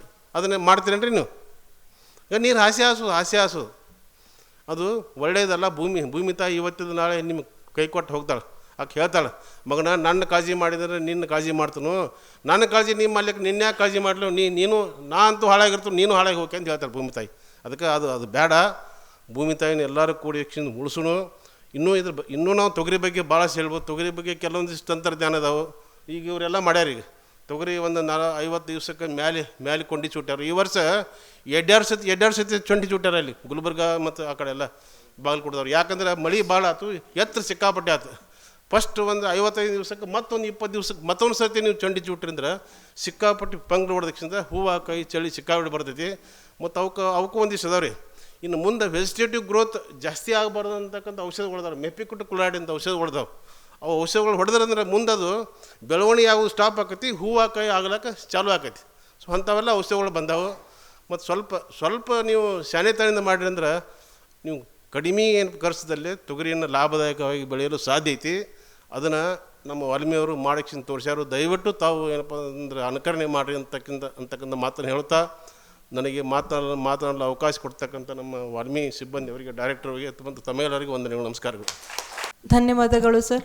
ಇಷ್ಟೊತ್ತವರೆಗೂ ನಮ್ಮ ರೈತರಿಗೆಲ್ಲ ತೊಗರಿ ಬೆಳೆ ಬಗ್ಗೆ ಹೇಳಿಕೊಟ್ಟಿದ್ದಕ್ಕೆ ತುಂಬ ಧನ್ಯವಾದಗಳು ಸರ್ಗೆ. ಇನ್ನೊಮ್ಮೆ ಜೋರಾದ ಚಪ್ಪಾಳೆ ಎಲ್ಲರ ಕಡೆಯಿಂದನೂ. ನಮ್ಮ ವಾಲ್ಮಿ ಸಂಸ್ಥೆ ವತಿಯಿಂದ VI ಬೆಣಗಿ ಸರ್ ಅವರಿಗೆ ಒಂದು ಕಿರು ಸನ್ಮಾನ ಕಾರ್ಯಕ್ರಮ. ಈ ಸನ್ಮಾನವನ್ನು ನಮ್ಮ ವೇದಿಕೆ ಮೇಲಿರೋ ಗಣ್ಯರು ಹಾಗೂ ಮಾನ್ಯ ನಿರ್ದೇಶಕರು ನಡೆಸಿಕೊಡ್ಬೇಕಂತ ಅವರಲ್ಲಿ ವಿನಂತಿಸ್ತೇನೆ. ಡಾಕ್ಟರ್ VI ಬೆಣಗಿ, ವಿಶ್ರಾಂತ ಕುಲಪತಿಗಳು, ಕೃಷಿ ವಿಶ್ವವಿದ್ಯಾಲಯ ಧಾರವಾಡ, ಇವರಿಗೆ ವಾಲ್ಮಿ ಸಂಸ್ಥೆ ವತಿಯಿಂದ ಒಂದು ಚಿಕ್ಕ ಕಿರು. ಸರಿಗೆ ಒಂದು ಜೋರಾದ ಚಪ್ಪಾಳೆ.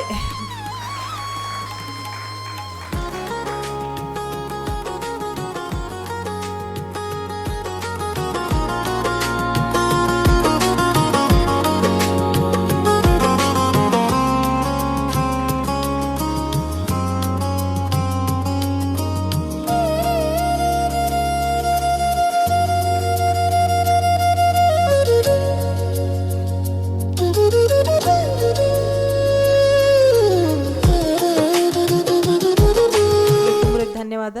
ಅದೇ ರೀತಿ ವೇದಿಕೆ ಮೇಲಿರುವ ಮಾನ್ಯ ನಿರ್ದೇಶಕರು ಅವರ ಅಧ್ಯಕ್ಷ ನುಡಿಗಳನ್ನು ಹೇಳಬೇಕಂತ ಅವರಲ್ಲಿ ವಿನಂತಿಸುತ್ತೇನೆ. ಎಲ್ಲರಿಗೂ ನಮಸ್ಕಾರ. ವೇದಿಕೆಯ ಮೇಲೆ ಆಸೀನರಾಗಿರ್ತಕ್ಕಂಥ ನಮ್ಮ ಮಾರ್ಗದರ್ಶಕರು ಮತ್ತು ಹಿರಿಯರು, ಸಾಕಷ್ಟು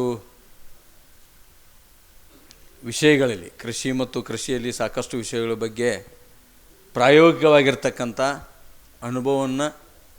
ಅನುಭವವುಳ್ಳವರಾಗಿರ್ತಕ್ಕಂಥ ಡಾಕ್ಟರ್ VI ಬೆಣಗಿಯವರೇ, ಮತ್ತು ನಮ್ಮ ಸಹೋದ್ಯೋಗಿ ಮಿತ್ರರಾಗಿರ್ತಕ್ಕಂಥ ಇಂದುಧರ್ ಹಿರೇಮಠ ಅವರೇ, ಸುನಂದಾ ಮೇಡಮ್ ಅವರೇ, ನಮ್ಮ ಅನಿಲ್ ಕುಮಾರ್ ಮಸಳಿ ಅವರೇ, ಮತ್ತು ಎಲ್ಲ ನಮ್ಮ ಪ್ರಾಧ್ಯಾಪಕ ಮಿತ್ರರೇ, ಜೊತೆಗೆ ಕೃಷಿ ವಿಶ್ವವಿದ್ಯಾಲಯದಿಂದ ಬಂದಿರತಕ್ಕಂಥ ಪ್ರಾಧ್ಯಾಪಕರೇ, ಮತ್ತು ನಮ್ಮ ಎಲ್ಲ ವಾಲ್ಮೀಕಿ ಸಂಸ್ಥೆಯ ಸಿಬ್ಬಂದಿಗಳು, ಮತ್ತು ನಮ್ಮ ಕೃಷಿ ವಿಶ್ವವಿದ್ಯಾಲಯದ ವಿದ್ಯಾರ್ಥಿನಿಯರೇ, ಇವತ್ತು ನಿಮಗೆ ಈ ಬೆಳೆ ಬಗ್ಗೆ ಎಷ್ಟು ತಿಳ್ಕೊಂಡ್ರೂ ನನಗೆ ಗೊತ್ತಿಲ್ಲ. ಭಾಳ ಅದ್ಭುತವಾಗಿರ್ತಕ್ಕಂಥ ಬೆಳೆ ಇದೆ. ವಾರ್ಷಿಕವಾಗಿ 380-350 mm ಮಳೆ ಕಡಿಮೆ ಇರ್ತಕ್ಕಂಥ ಪ್ರದೇಶದಲ್ಲಿಯೂ ಸಹ ತೊಗರಿ ಬೆಳಿಬೋದು.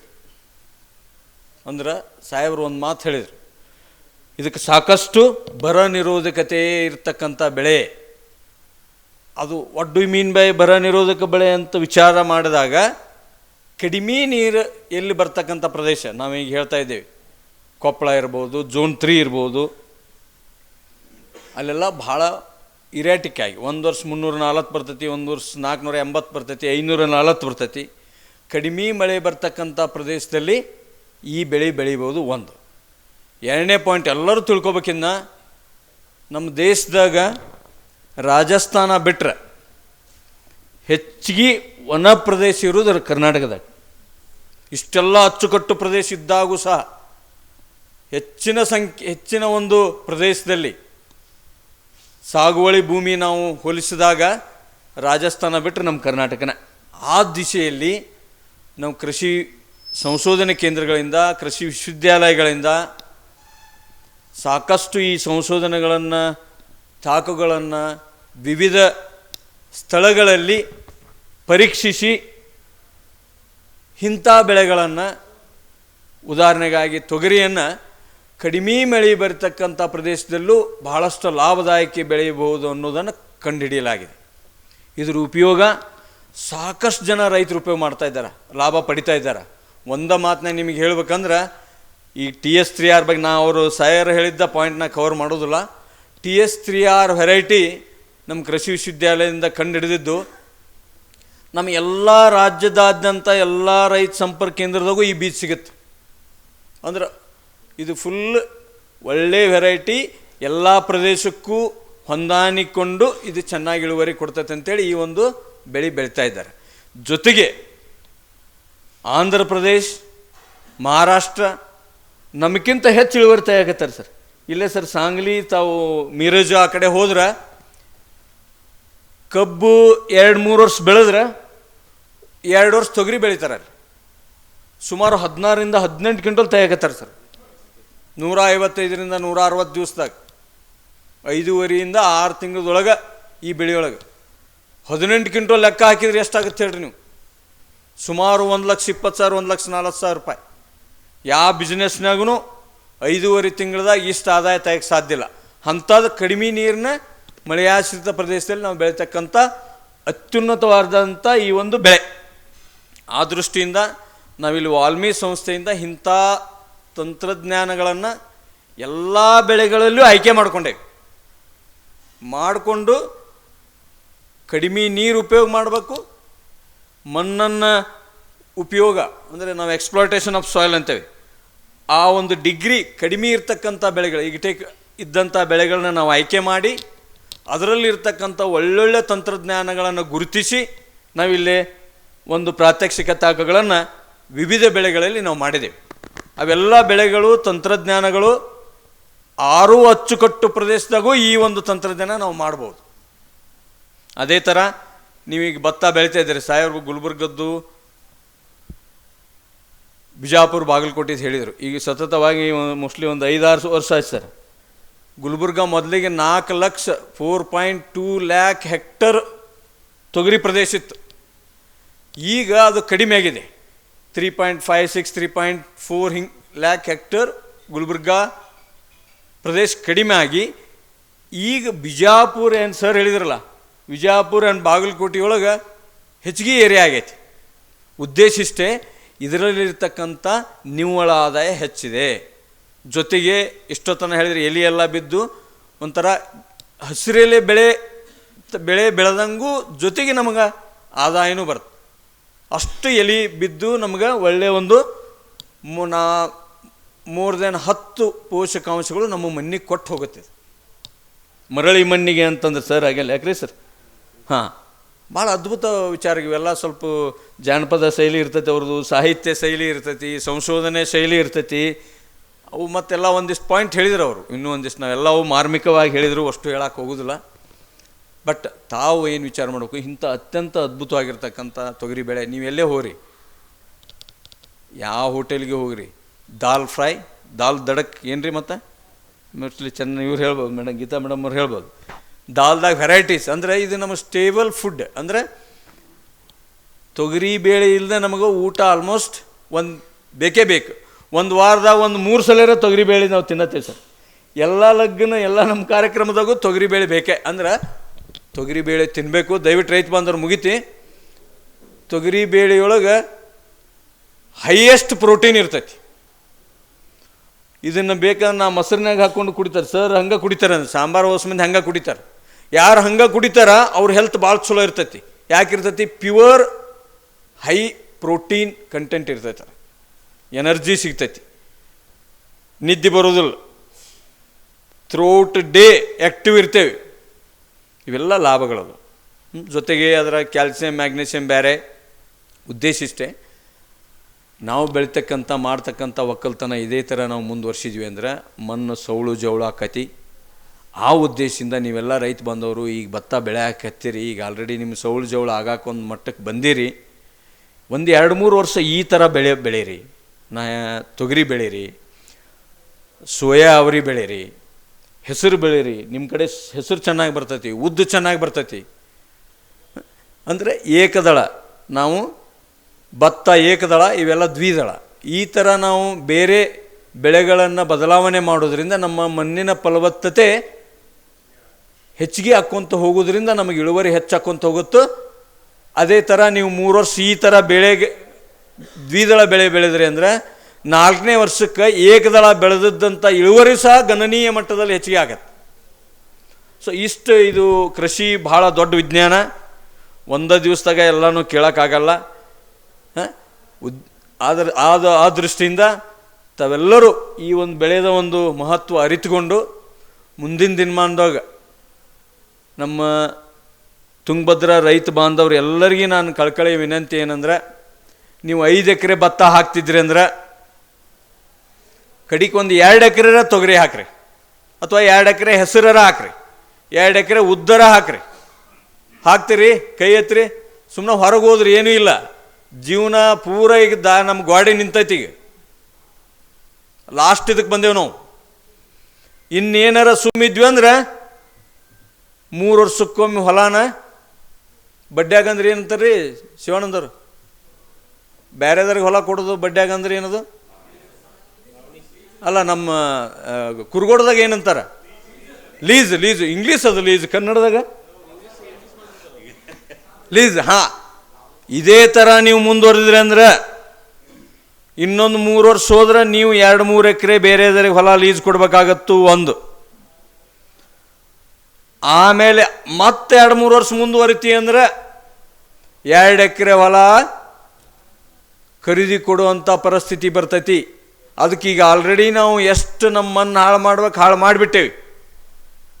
ಈಗ ನಾವು ಆತ್ಮಾವಲೋಕನ ಮಾಡಿಕೊಂಡಾಗ ಮಾತ್ರ ನಮ್ಮ ಹೊಳ್ಳಿ ಮತ್ತು ಫಲವತ್ತತೆಯನ್ನು ಹೆಚ್ಚು ಮಾಡ್ಬೋದು, ಇಳುವರಿ ಹೆಚ್ಚು ಮಾಡ್ಬೋದು. ಅದಕ್ಕೆ ನೀವೆಲ್ಲ ರೈತ ಬಾಂಧವ್ರು ನಾವು ಇವೆಲ್ಲ ತಂತ್ರಜ್ಞಾನ ಬಗ್ಗೆ ನಿಮ್ಗೆ ಲೆಕ್ಚರ್ ಕೊಡ್ತೇವೆ 3 ದಿವಸ. ಅವೆಲ್ಲ ಅದರಲ್ಲಿ ಎಲ್ಲ ನಮ್ಮ ಪಠ್ಯಕ್ರಮ ಪ್ರಕಾರ ನಾವೆಲ್ಲ ಮಾಹಿತಿ ಕೊಡ್ತೇವೆ. ಅವನ್ನೆಲ್ಲ ತೊಗೊಂಡು ಹೋರಿ. ಇವನ್ ವಾಟ್ಸಪ್ನಾಗೂ ಹಾಕ್ತೇವೆ. ನಾವು ಸುಮಾರು 14 ಪಬ್ಲಿಕೇಶನ್ ಮಾಡೇವಿ ನಮ್ಮ ವಾಲ್ಮೀಕಿ ಸಂಸ್ಥೆಯಿಂದ. ಹೊಸದಾಗಿ ಸಮಸ್ಯಾತ್ಮಕ ಮಣ್ಣುಗಳನ್ನ ಯಾವ ಥರ ನಿರ್ವಹಣೆ ಮಾಡೋದು, ಮತ್ತು ಸೂಕ್ಷ್ಮ ನೀರಾವರಿ ಪದ್ಧತಿಯನ್ನು ಹೆಂಗೆ ಉಪಯೋಗ ಮಾಡ್ಕೋಬೇಕು, ಮಣ್ಣು ಮತ್ತು ನೀರು ಪರೀಕ್ಷೆ ಹೆಂಗೆ ಮಾಡಬೇಕು, ಮತ್ತು ಜೈವಿಕ ಗೊಬ್ಬರವನ್ನು ಯಾವ ಥರ ನಾವು ಉಪಯೋಗ ಮಾಡಬೇಕು, ಈ ಥರ ಹಲವಾರು ತಂತ್ರಜ್ಞಾನಗಳ ಬಗ್ಗೆ ನಾವು ಮಾಹಿತಿ ಮುಖಾಂತರ ಇವತ್ತಿನ ದಿವಸ ಲೀಫ್ಲೆಟ್ಸ್ ಬ್ರೋಚರ್ಸ್ ಎಲ್ಲ ನಾವು ರೆಡಿ ಮಾಡಿದ್ವಿ. ಅವನು ನಿಮ್ಗೆ ವಾಟ್ಸಪ್ನಾಗ ಹಾಕ್ತೇವೆ. ನಮ್ಮ ಲೆಕ್ಚರ್ಸು ಸ್ಲೈಡ್ಸು ಅವನ್ನೆಲ್ಲನೂ ನಿಮ್ಗೆ ಲೆಕ್ಚರ್ ನಿಮ್ಗೆ ವಾಟ್ಸಪ್ಪಿಗೆ ಹಾಕ್ತೇವೆ. ದಯವಿಟ್ಟು ಮುಂದಿನ ದಿನಮಾನದಾಗ ನೀವು ಇಲ್ಲಿ ಬರ್ಬೇಕಂತೇನಿಲ್ಲ. ನಿಮಗೇನಾರ ಅಲ್ಲೇ ಅವನ ಮಟೀರಿಯಲ್ ಓದಿ ಏನಾರ ತಿಳಿಲಿಲ್ಲ ಅಂದರೂ ನಮಗೆ ಫೋನ್ನಾಗ ನೀವು ಕಾಂಟ್ಯಾಕ್ಟ್ ಮಾಡಿ ಪ್ರಶ್ನೆ ಕೇಳಿದ್ರು ಅದಕ್ಕೆ ಉತ್ತರ ಕೊಡ್ತೇವೆ ನಾವು. ಈ ದೃಷ್ಟಿಯಲ್ಲಿ ನಮ್ಮ ವಾಲ್ಮೀಕಿ ಸಂಸ್ಥೆಯಿಂದ 24x7 ನೀವು ಯಾರ ಫೋನ್ ಮಾಡಿದ್ರು ಅದಕ್ಕೆ ಉತ್ತರ ನಾವು ಹೇಳಲಿಕ್ಕೆ ಸದಾ ಸಿದ್ಧರಾಗಿದ್ದೇವೆ. ಅದಕ್ಕೆ ನೀವು ಲೀಸ್ ಕೊಡಬಾರ್ದು, ಹೊಲ ಮಾರಬಾರ್ದು, ನಮ್ಮ ಮನೆ ಬೆಳವಣಿಗೆ ಆಗಬೇಕು, ನಾವೆಲ್ಲ ನಮ್ಮ ಮನೆ ಆರ್ಥಿಕ ಪರಿಸ್ಥಿತಿ ಹೆಚ್ಚಾಗಬೇಕು, ನಾವೆಲ್ಲರೂ ಚೆನ್ನಾಗಿ ಒಕ್ಕಲ್ತನ ಮಾಡಬೇಕು ಅನ್ನೋ ಒಂದು ಪರಿಸ್ಥಿತಿ ನಿಮ್ಮ ಮನೆಯಲ್ಲಿ ನಿಮ್ಮ ಊರಲ್ಲಿ ಒಂದು ಪರಿಸರವನ್ನು ನೀವೇನಾರ ರೂಪಿಸ್ಕೊಂಡ್ರೆ ಮಾತ್ರ ಮುಂದಿನ ದಿನಮಾನದೊಳಗೆ ಕೃಷಿ ಲಾಭ ಆಗತ್ತೆ. ಸೊ ಕೊನೆಯದಾಗಿ ಏನಿಲ್ಲರಿ, ನಾವು ಎದಕ್ಕೆ ಮಹತ್ವ ಕೊಡಬೇಕು ಅದಕ್ಕೆ ಕೊಡ್ತಾ ಇಲ್ಲ, ಅದಕ್ಕೆ ಹಿಂಗಾಗಿದೆ. ಕೊನೆಯದಾಗಿ ನೀವು ಇದೊಂದು 3 ನಾ ಫಾರ್ಮುಲಾ ಹೇಳ್ತೀನಿ. ನೀವು ಅಟ್ಲೀಸ್ಟ್ ಇವನ್ನ ತೊಗೊಂಡೋಗಿ ಈ ಫಾರ್ಮುಲಾ ಪ್ರಕಾರ ಒಕ್ಕಲ್ತನ ಮಾಡಿರಿ.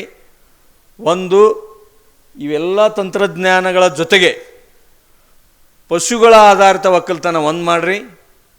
2ನೇದು ಗಿಡಗಳ ಆಧಾರಿತ ಒಕ್ಕಲ್ತನ ಒಂದು ಮಾಡಬೇಕು. 3ನೇದು ಮೌಲ್ಯವರ್ಧಿತ ಒಕ್ಕಲ್ತನ ಒಂದು ಮಾಡಬೇಕು. ಈಗ ನೀವು ಬರೀ ಭತ್ತ ಮಾಡ್ತೀರಿ ಅಂದರೆ ಇವು 3 ಪಶುಗಳ ಆಧಾರಿತ ನಿಮ್ಗೆ ಗುರ್ತೈತಿ, ಗಿಡಗಳನ್ನು ಗುರ್ತೈತಿ. ಮೌಲ್ಯವರ್ಧಿತ ಅಂದರೆ ನೀವು ಭತ್ತದ ಏರಿಯಾದಾರ ಏನು ಮಾಡ್ತೀರಿ, ನೆಲ್ಲು ಹೆಂಗೆ ಬಂದೈತೆ ಅಂದ್ರೆ ಜಲ್ದಿ ಅದನ್ನು 1800 ಮಾರಲಿ, 2100 ಮಾರಲಿ, 1600 ಮಾರಿದ್ರು ಮಾರಿ ಬಂದುಬಿಡ್ತೇವೆ ನಾವು. ಮಾರ್ತೇವಿಲ್ರಿಪ್ಪ? ಜೋರಾಗಿ ಹೇಳ್ಬೇಕು. ನೀವು ಹ್ಞೂ ಅನ್ಲಿಲ್ಲ ಅಂದ್ರೆ ನನಗೆ ಗುರ್ತಾಗಲ್ಲ. ನಾಗರಾಜ ಜೋರಾಗಿ ಹೇಳ್ಬೇಕಂದ್ರೆ ನಾವು ಹೆಂಗೆ ತುಂಗಭದ್ರಾ ಅಕ್ಕಿ ತುಂಗಭದ್ರಾ ನೀರು ಕುಡಿದ ಭಾಳ ದೊಡ್ಡಸಿರ್ಬೇಕು ನಮ್ಮ ಬಾಯಿ. ಏನ್ರಿ ನಾಗರಾಜ್? ಹೌದಲ್ಲ, ಮಾರಿಬಿಡ್ತೇವೆ ನಾವು. ಆ ಭತ್ತ ಉಳಿಸ್ಕೊಂಡು 1 ನಿಮಿಷ ಗುಡಾವಣದಾಗ ಇಟ್ಕೊಂಡು ಅಲ್ಲೆಲ್ಲರ ನಾವು ರೈಸ್ ಮಿಲ್ಲು ಮಾಡಿಕೊಂಡು ಭತ್ತ ಮಾರೋ ಬದಲಿ ಅಕ್ಕಿ ಮಾಡಿ ಅಥವಾ ಭತ್ತ ಇಟ್ಟು ಒಂದು 3-4 ತಿಂಗಳಿಟ್ಟು ಹಳೆ ಭತ್ತ ಮಾಡಿ ಮಾರೋದ್ರಿಂದ ಒಂಥರ ಲಾಭ ಪಡಿಬೋದು. 2ನೇದ್ದು ಅದನ್ನು ಅಕ್ಕಿ ಮಾಡಿ ಮಾರಿದ್ರೆ ಇನ್ನೂ ಅದಕ್ಕೆ ಮೌಲ್ಯವರ್ಧಿತ ಒಕ್ಕಲ್ತನ ಅಂತೇವೆ. ಇದ್ರ ಜೊತೆಗೆ ಇನ್ನೂ ಹಲವಾರು ನಮ್ಗೆ ತಂತ್ರಜ್ಞಾನಗಳು ಅದಾವೆ. ಮೊದಲಿಗೆ ನಿಮ್ಮ ಮನಸ್ಸು ಬೇಕದನ್ನು, ನೀವು ಅದಕ್ಕೆ ಜಾಗರೂಕತರಾಗಬೇಕು, ನಿಮಗೆ ಅದ್ರ ಬಗ್ಗೆ ಇಂಟ್ರೆಸ್ಟ್ ಇರ್ಬೇಕು. ಅಂದಾಗ ತಂತ್ರಜ್ಞಾನ ಹೇಳ್ಕೊಡಕ್ಕೆ ನಾವು ಸದಾ ಸಿದ್ಧರಾಗಿದ್ದೇವೆ. ಸೊ ಇವನ್ನೆಲ್ಲ ಮಾಡಿ ಮುಂದಿನ ದಿನಮಾನದೊಳಗೆ ನಿಮ್ಮ ಮಣ್ಣು ಮತ್ತು ನೀರು ಸಂರಕ್ಷಣೆ ಮಾಡಿ ನಿಮ್ಮ ಒಂದು ಆರ್ಥಿಕ ಮಟ್ಟನ ಇಂಥ ಬೆಳೆಗಳನ್ನ ಇಂಥ ತಂತ್ರಜ್ಞಾನಗಳನ್ನ ನಾವೇನು ಇವಾಗ ಪ್ರಾತ್ಯಕ್ಷಿಕೆಯನ್ನೆಲ್ಲ ಮಾಡ್ತಾಯಿದ್ದೀವಿ. ಇವನ್ ನೀವು ಬರೋಕ್ಕಿಂತ ಮೊದಲು ನಾವು ಕೂರ್ಗಿ ಭತ್ತದ ಪ್ರಾತ್ಯಕ್ಷಿಕೆನೂ ಮಾಡಿದ್ದೇವೆ. ಅದನ್ನು ಸಹ ನಿಮಗೆ ಆ ತಾಕಿಗೆ ಕರ್ಕೊಂಡು ಹೋಗ್ತೀವಿ ಸರ್. ಅಲ್ಲೇ ಅದು ಭಾಳ ಅದ್ಭುತವಾಗೈತೆ ಸರ್. ಎಲ್ಲಿ ನೀವು ನೀರು ಪೂರ ಲೋ ಲಾಯಿಂಗ್ ಅಂತೇವಿ, ತೆಗ್ಗಿನಾಗ ಪೂರ ಅಲ್ಲಿ ಕೂರ್ಗಿ ಭತ್ತ ಬೆಳೆಯೋಕೆ ಸಾಧ್ಯ ಇಲ್ಲ ಅನ್ನುವಂಥ ಒಂದು ಪ್ರದೇಶದಲ್ಲಿ ನಾವು ಕೂರ್ಗಿ ಭತ್ತ ಬೆಳೆ ತೋರಿಸಿದ್ದೇವೆ. ಇಲ್ಲಿ ನಾಳಿನ ದಿವಸ ಮೋಸ್ಟ್ಲಿ ನಮ್ಮ ಯಾರು ಮೇಡಮ್ ಅವರು ಸಂಯೋಜಕರ ಪ್ರದೀಪ್ ಅವ್ರಿಗೆ ಹೇಳ್ರಿ, ಆ ಒಂದು ಕೂರ್ಗಿ ಭತ್ತದ ತಾಕಿಗೆ ನಿಮ್ಗೆ ಕರ್ಕೊಂಡು ಹೋಗ್ತಾರ. ಅದನ್ನು ನೋಡಿದ್ರಿ ಅಂದ್ರೆ ನೀವು ತುಂಗಭದ್ರದಾಗ ಯಾವ ಪ್ರದೇಶದಾಗೂ ನಾವು ಕೂರ್ಗಿ ಭತ್ತ ಮಾಡ್ಬೋದು, ಬೆಳಿಬೋದು. ಸೊ ಇಷ್ಟು ಹೇಳಿ ಇನ್ನೂ 10 ಹಲವಾರು ತಂತ್ರಜ್ಞಾನ ಬಗ್ಗೆ ನಿಮಗೆ ಮಾಹಿತಿ ಕೊಡ್ತೇವೆ. ಇದ್ರ ಉಪಯೋಗ ತೊಗೊಂಡು ಹೋಗ್ರಿ. ಇಷ್ಟು ದಿವಸ ಇಲ್ಲಿ ಬಂದು ತಿಳ್ಕೊಂಡು ಇದ್ರ ಬಗ್ಗೆ ಚರ್ಚೆ ಮಾಡಿರಿ. ತಿಳಿಲಿಲ್ಲ ಅಂದರೆ ಶಿವಾನಂದ ಅಂತರಿಗೆ ಮತ್ತು ನಾಗರಾಜ್ ಅಂತವರು ನೀವೆಲ್ಲರೂ ಕೂಡಿ ರಾತ್ರಿ ಚರ್ಚೆ ಮಾಡಿರಿ. ಏನರ ಪ್ರಶ್ನೆ ಇದ್ರೆ ಬರ್ಕೊಂಬರಿ ಮುಂಜಾನೆ. ಆ ಪ್ರಶ್ನೆಗಳನ್ನು ಸಂಯೋಜಕರಿಗೆ ಕೇಳ್ರಿ. ಅದಕ್ಕೆ ಸಮರ್ಪಕವಾಗಿರ್ತಕ್ಕಂಥ ಉತ್ತರ ನಾವು ಹೇಳಿಕೊಡ್ತೇವೆ. ಸೊ ಇಷ್ಟು ಹೇಳಿ ಮತ್ತು ನಮ್ಮ ವಿದ್ಯಾರ್ಥಿಗಳಿಗೆ ಹೇಳ್ಬೇಕಂತಂದ್ರೆ ಕೊನೆಯದಾಗಿ ಲಾಸ್ಟ್ ನೀವು ಆತ್ಮಾವಲೋಕನ ಮಾಡ್ಕೋಬೇಕು ಆಯ್ತು ನಮ್ಮ ವಿದ್ಯಾರ್ಥಿಗಳು ಮತ್ತು ವಿದ್ಯಾರ್ಥಿನಿಯರು. ಎಷ್ಟು ಪರ್ ಡೇ ಇದೊಂದು ಎಕ್ಸ್ಪೆರಿಮೆಂಟ್ ನಿಮಗೆ ಮೋಸ್ಟ್ಲಿ ಅವ್ರ ಕೋಆರ್ಡಿನೇಟರ್ ಮೋಸ್ಟ್ಲಿ ಮಾನಿಟ್ರ್ ಮಾಡಿರಿ. ಯಾಕಂದರೆ ಗ್ರೇಡೇಬಲ್ ಆಗಿದೆ ಅನಿಸುತ್ತೆ ಕೋರ್ಸು. ಮೊದಲಿಗೆ ಗ್ರೇಡೇಬಲ್ ಇದ್ದಿಲ್ಲ. ಒಂದು ದಿವ್ಸಕ್ಕೆ 24 ತಾಸಿನಾಗ ಎಷ್ಟು ತಾಸು ನಾವು ಮೊಬೈಲ್ ನೋಡ್ತೀವಿ ಲೆಕ್ಕ ಹಾಕ್ರಿ. ಯು ಶುಡ್ ಮೇಕ್ ನಿಮ್ಮನ್ನ ನೀವು ವೆರಿಫೈ ಮಾಡ್ಕೊರಿ. ಒಂದು, ಎಷ್ಟು time you are spending valuable time on mobile. ಒಂದು, ಆ ವ್ಯಾಲ್ಯೂಬಲ್ ಟೈಮನ್ನು ಎಷ್ಟು ಟೈಮ್ ಅದರಾಗ ಒಳ್ಳೆ ನಮ್ಮ ಸಬ್ಜೆಕ್ಟ್ ರಿಲೇಟೆಡ್ಡು, ನಮ್ಮ ಕಾಂಪಿಟೇಟಿವ್ ಎಕ್ಸಾಮ್ ರಿಲೇಟೆಡ್ಡು, ನಮ್ಮ ಸಿವಿಲ್ ಸರ್ವಿಸ್ ಇರ್ಬೋದು, ಒಳ್ಳೆ ಇಂಥ ತಂತ್ರಜ್ಞಾನದ ಬಗ್ಗೆ ಎಷ್ಟು ಟೈಮ್ ಕಳೆದ್ರಿ. ಬೇರೆ ಇವು ರೀಲ್ಸ್ ಇರ್ತಾವಲ್ರಿ, ರೀಲ್ಸ್ ಅಲ್ರಿ ಏನ್ರಿ ಮೇಡಮ್, ರೀಲ್ಸ್ ಅಲ್ಲ ರೀಲ್ಸ್ ನನಗೆ ಗುರ್ತೈತಿ, ನೀವು ಅದಿರೇ ಇಲ್ಲ ಅಂತೇಳಿ ನಿಮಗೆ ಕೇಳಾಗ್ತಿದ್ದೆ ನಾನು. ರೀಲ್ಸೋ ಏನವು ರೀಲ್ಸ್ ನೀವು ಒಂದು ಎಕ್ಸ್ಪೆರಿಮೆಂಟ್ ಮಾಡ್ಬೇಕು. ಈಗ ಮೇಡಮ್ ಅವ್ರಿಗೆ ಹೇಳ್ತೇವೆ ನಾವು 5 ಮೊಬೈಲ್ ತೊಗೋಬೇಕು ನೀವು. ಒಂದಿಬ್ಬರು ಹುಡುಗಿಯರು 3 ಮಂದಿ ಹುಡುಗರು ತೊಗೊಂಡು ಒಂದು ಎಕ್ಸ್ಪೆರಿಮೆಂಟ್ ಮಾಡಿರಿ. ಇವತ್ತು ಸಾಯಂಕಾಲ ಆದ್ರೆ ಮಾಡಿರಿ ಮೇಡಮ್. ಮೋಸ್ಟ್ಲಿ ಅದ್ರ ರಿಸಲ್ಟ್ ನಾಳೆ ಕೊಟ್ಟರೆ ಭಾಳ ಚಲೋ. ನಾವು ಅನೌನ್ಸ್ ಮಾಡ್ತೇವೆ, ಅವ್ರಿಗೆ ಅವಾರ್ಡ್ ಕೊಡ್ತೇವೆ, ಅವ್ರಿಗೆ ಸನ್ಮಾನ ಮಾಡ್ತೇವೆ ಬೇಕಾ ನಾವು ಆಲ್ಮಿಯಿಂದ. ಆ 5 ಮೊಬೈಲ್ನಾಗ 1, 2, 3 ಮೊಬೈಲ್ XYZ ಅಂತಿರೋ 1, 2, 3. ಒಂದೇ ಮೊಬೈಲ್ನಾಗ ನೀವು ರೀಲ್ಸ್ ನೋಡ್ಕೊಂತ ಹೋಗ್ರಿ, ಅವು ಬೇರೆನ ರೀಲ್ಸ್ ಬರ್ತಾವೆ. ಇನ್ನೊಂದು ಸೆಕೆಂಡ್ ಮೊಬೈಲ್ ತೋರಿ, ಅದ್ರಾಗ ಬೇರೆನ ಬರ್ತಾವೆ. 3ನೇದು ಬೇರೆನೇ ಬರ್ತಾವೆ, 4ನೇದು ಬೇರೆನೇ ಬರ್ತಾವೆ, 5ನೇದು. ಇನ್ನು ಯಾಕೆ ಹೇಳ್ತೀನಂದ್ರೆ ಆ ಮೊಬೈಲ್ ಎಷ್ಟು ಇಂಟೆಲಿಜೆಂಟ್ ಐತಂದ್ರೆ ನಮ್ಮನ್ನೆಲ್ಲ ನಮ್ಮ ಮೆಂಟ್ಯಾಲಿಟಿ ಸ್ಟಡಿ ಮಾಡಿಬಿಡ್ತೈತೆ ಅದು ಮೊಬೈಲ್, ನೋಯಿಂಗ್ಲಿ ಅನ್ನೋಯಿಂಗ್ಲಿ. ಸರ್ ಇದು ಮೋಸ್ಟ್ಲಿ ಇದು ಎಕ್ಸ್ಪೆರಿಮೆಂಟ್ ಅದಕ್ಕೆ ಹೇಳತ್ತೇನೆ ಸರ್. ಕರೆಕ್ಟ್ ಹೌದಲ್ಲ ಸರ್? ನಿಮಗೆ ಯಾವುದು ಲೈಕ್ ಐತಲ್ಲ ಅವೇ ರೀಲ್ಸ್ಗಳೇ ಬರ್ತಾವೆ. ಈಗ ಒಬ್ಬೊಬ್ಬರಿಗೆ ಯಾವುದೋ ಹೀರೋನಿ ಇರ್ಬೋದು, ಯಾವುದೋ ಹೀರೋ ಇರ್ಬೋದು, ಅಥವಾ ಯಾವುದೋ ದೊಡ್ಡ ಗುರೂಜಿ ಇರ್ಬೋದು. ಏನ್ರಿ ಸರ್, ನಾವು ಓಪನ್ ಮಾಡಿದ ಬರೀ ನಮಗೆ ಯಾರು ಕಾಡಸಿದ್ದೇಶ್ವರ ಯಾವ್ರಿ ನಮ್ಮ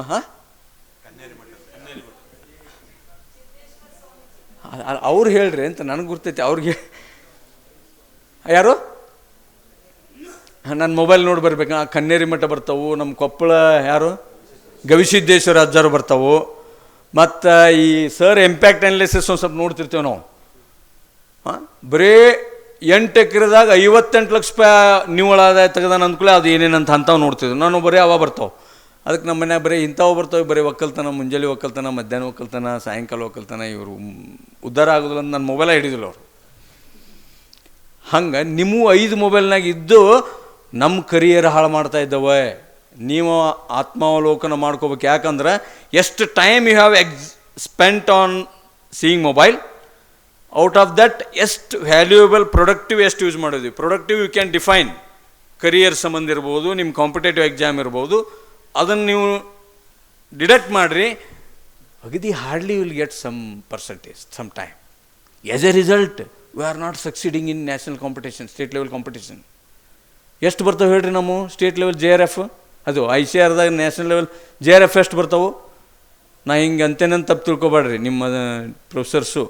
ಮನುಷ್ಯಾಗ ಸವಾಲು ಇದು ನಿಮಗೆ ಬೇಜಾರಾದರೂ ಎಷ್ಟು ನಾವು ಒಂದು JRF ನಾವು ಮಾಡಿದ್ವಿ ಅಂತಂದ್ರೆ ನಿಮಗೆ 2 ವರ್ಷ MSc ಮಾಡಲಿಕ್ಕೆ ಸುಮಾರು ಈಗ 12,000 to 14,000 ರೂಪಾಯಿ ಒಂದು ತಿಂಗಳಿಗೆ ಕ್ಲಾಸ್ 2 ಜಾಬ್ ಇದ್ದಂಗೆ ವಿತ್ ಮಾಸ್ಟರ್ ಡಿಗ್ರಿ ಮಾಡ್ಕೋಬೋದು. 2 ವರ್ಷದಾಗ ಒಳ್ಳೊಳ್ಳೆ ಅಪಾರ್ಚುನಿಟೀಸ್ ಬರ್ತಾವೆ. ಒಳ್ಳೆ will become very good scientist, officer, short service commissioner, ಸಾಕಷ್ಟು ಅವಕಾಶಗಳದಾವೆ. ಅವ್ನು ಬಿಡ್ತೇವೆ. ಇವ್ನು ರೀಲ್ಸ್ ನೋಡ್ಕೊಂತ ಡಿಗ್ರಿ ಮುಗಿದ ಕೂಡಲೇ ಅಳ್ಕೊಂತ ಡಿಗ್ರಿ ಸರ್ಟಿಫಿಕೇಟ್ ತೊಗೊಂಡೋಗಿ ಮತ್ತು ಮೊಬೈಲ್ ನೋಡ್ಕೊಂತ ಮನ್ಯಾಗ ಕುಂತು ಬಿಡ್ತೇವೆ. ನ ಗರ್ಕ ನ ಗಾಟ್ಕ. ಅಲ್ಲಿ ಹೊಲ್ದಾಗ ಹೋಗಿ ತಂದೆ ತಾಯಿ ಮಾಡ್ತಕ್ಕಂಥ ಉದ್ಯೋಗನೂ ಮಾಡಕ್ಕೆ ಕಲ್ತಿರೋದಿಲ್ಲ ನಾವು. ಇಲ್ಲಿ ಓದೋದು ಸೀರಿಯಸ್ ಕಲ್ತಿರೋಂಗಿಲ್ಲ, ಕಾಂಪಿಟೇಷನ್ಗೂ ಎಲಿಜಿಬಲ್ ಇರೋದಿಲ್ಲ. ಇದು ಯಾಕಾಗುತ್ತೋ ಈಗ ರೀಲ್ಸ್ ನೋಡಿದ್ರಿ. ಯಾಕೆ ನೀಟ್ ಎಕ್ಸಾಮ್ನಾಗ 720 ಔಟ್ ಆಫ್ 3 ಮಂದಿ ತೊಗೊಂಡ್ರು ಹೋದ್ ಸರಿ. ನೋಡ್ರಿಲ್ಲ ನೀವು ಪೇಪರ್ನಾಗ. ಇದೆಲ್ಲರಿಗೆ ಮೋಸ್ಟ್ಲಿ ನಿಮ್ಮ ದಯವಿಟ್ಟು ನಿಮಗೆ ಸಿಟ್ಟು ಬರಲಿ ಅಂತ ಹೇಳತ್ತೇನೆ. ಅಂದರೆ should take it as a challenge ಅಂತ ಉದ್ದೇಶ ಫಾರ್ ಯುವರ್ ಬೆನಿಫಿಟ್. 720 ತೊಗೊಂಡವ್ರು ಅದಾರಿಲ್ರಿ? ಅದಾರಿಲ್ಲ? ಸೌಂಡ್ ರೀ. 720 720 ಔಟ್ ಆಫ್ 720 ತೊಗೊಳಕ್ಕೆ ಎಷ್ಟು ಕಷ್ಟ ಐತೆ ಅನ್ನೋದು ನಿಮ್ಗೆ ಗುರ್ತೈತಿ? ಅದು ಆಗೋದಿಲ್ಲ ಅಂತ ಅಂದ್ಕೊಂಡ್ರಿ ನೀವು? It all depends on your effort, your commitment, your hard work. ನಾವು ಎಷ್ಟು ಲೈಟಾಗಿ ಓದ್ತೇವೆ, ನಾವು ಎಷ್ಟು ಕಮಿಟ್ಮೆಂಟ್ ಆಗಿರ್ತೇವೆ, ಅಷ್ಟೇ ನಮ್ಮ ಮಾರ್ಕ್ಸ್ ಬರ್ತಾವೆ. ನಾವು 320 ತೊಗೊಂಡೇವಿ, 280 ತೊಗೊಂಡೇವಿ, 340 ತೊಗೊಂಡೇವಿ. ಕೊನೆ ಕಾಲೇಜು ಯಾವ ಸಿಗೋದಿಲ್ಲ. ಯಾವಾರ ಪ್ರೈವೇಟ್ ತೊಗೋಬೇಕಂದ್ರೆ ಇಲ್ಲಿ ಮುಂದೆ ಕುಂತಾರಲ್ಲ ಇಬ್ಬರು ಪ್ರೊಫೆಸರ್ ಅಷ್ಟು ನಾವು ಸಾಹುಕಾರ ಇರೋದಿಲ್ಲ, ಅವ್ರು ದುಡ್ಡು ಕೊಡೋದಿಲ್ಲ, ಅಂಥ ಪೇಮೆಂಟ್ ಸೀಟ್ ತೊಗೊಳಕ್ಕಾಗೋದಿಲ್ಲ. ನಾವು ಮ್ಯಾನೇಜ್ಮೆಂಟ್ ಸೀಟ್ನಾಗ MBBS ಮಾಡೋಕ್ಕಾಗೋದಿಲ್ಲ. ಉದ್ದೇಶ ಅದನ್ನೇ ನೀವು 685 ಮ್ಯಾಗ 700 ಮ್ಯಾಗ ನೀವು ತೊಗೊಂಬಿಟ್ರೆ ಟಾಪ್ ಕಾಲೇಜರ ಯಾವುದು ಹೇಳ್ರಿ? ಮೆಡಿಕಲ್ ಕಾಲೇಜ್ನಾಗ ಏಮ್ಸ್ ಎಷ್ಟು ಅದಾವೆ ಹೇಳ್ರಿ? ನಮ್ಮ ಕರ್ನಾಟಕದಾಗ ಎಷ್ಟು ಅದಾವೆ? ಟೋಟಲ್ ಇಂಡಿಯಾದಾಗ ಎಷ್ಟು ಅದಾವೆ? ಹೆಡ್ ಆಫೀಸ್ ಎಲ್ಲೈತಿ ಅಥವಾ ಹೆಡ್ ಸೆಂಟರ್ ಎಲ್ಲೈತಿ? ಡೆಲ್ಲಿ. ಅದಕ್ಕೇನಂತೇವೆ ನಾವು? All India institute. ನಾವು ಒಂದು ಉದಾಹರಣೆ ಹೇಳ್ತಾ ಇದ್ದೇನೆ. All India institute of medical science ಅಲ್ಲಿ ಒಂದು ಐತೆ, ಏನು ಬೇರೆ ಕಡೆ ಅದಾವೆ? ಯಾವ ಅವಕ್ಕೆ ಮತ್ತು ಡೆಲ್ಲಿ ಏಮ್ಸ್ ಬೇರೆ, ಇವು ಬೇರೆನಾ? ಬೇರೆ ಎಲ್ಲೆಲ್ಲಿ ಅದಾವೆ ಫಾಸ್ಟ್?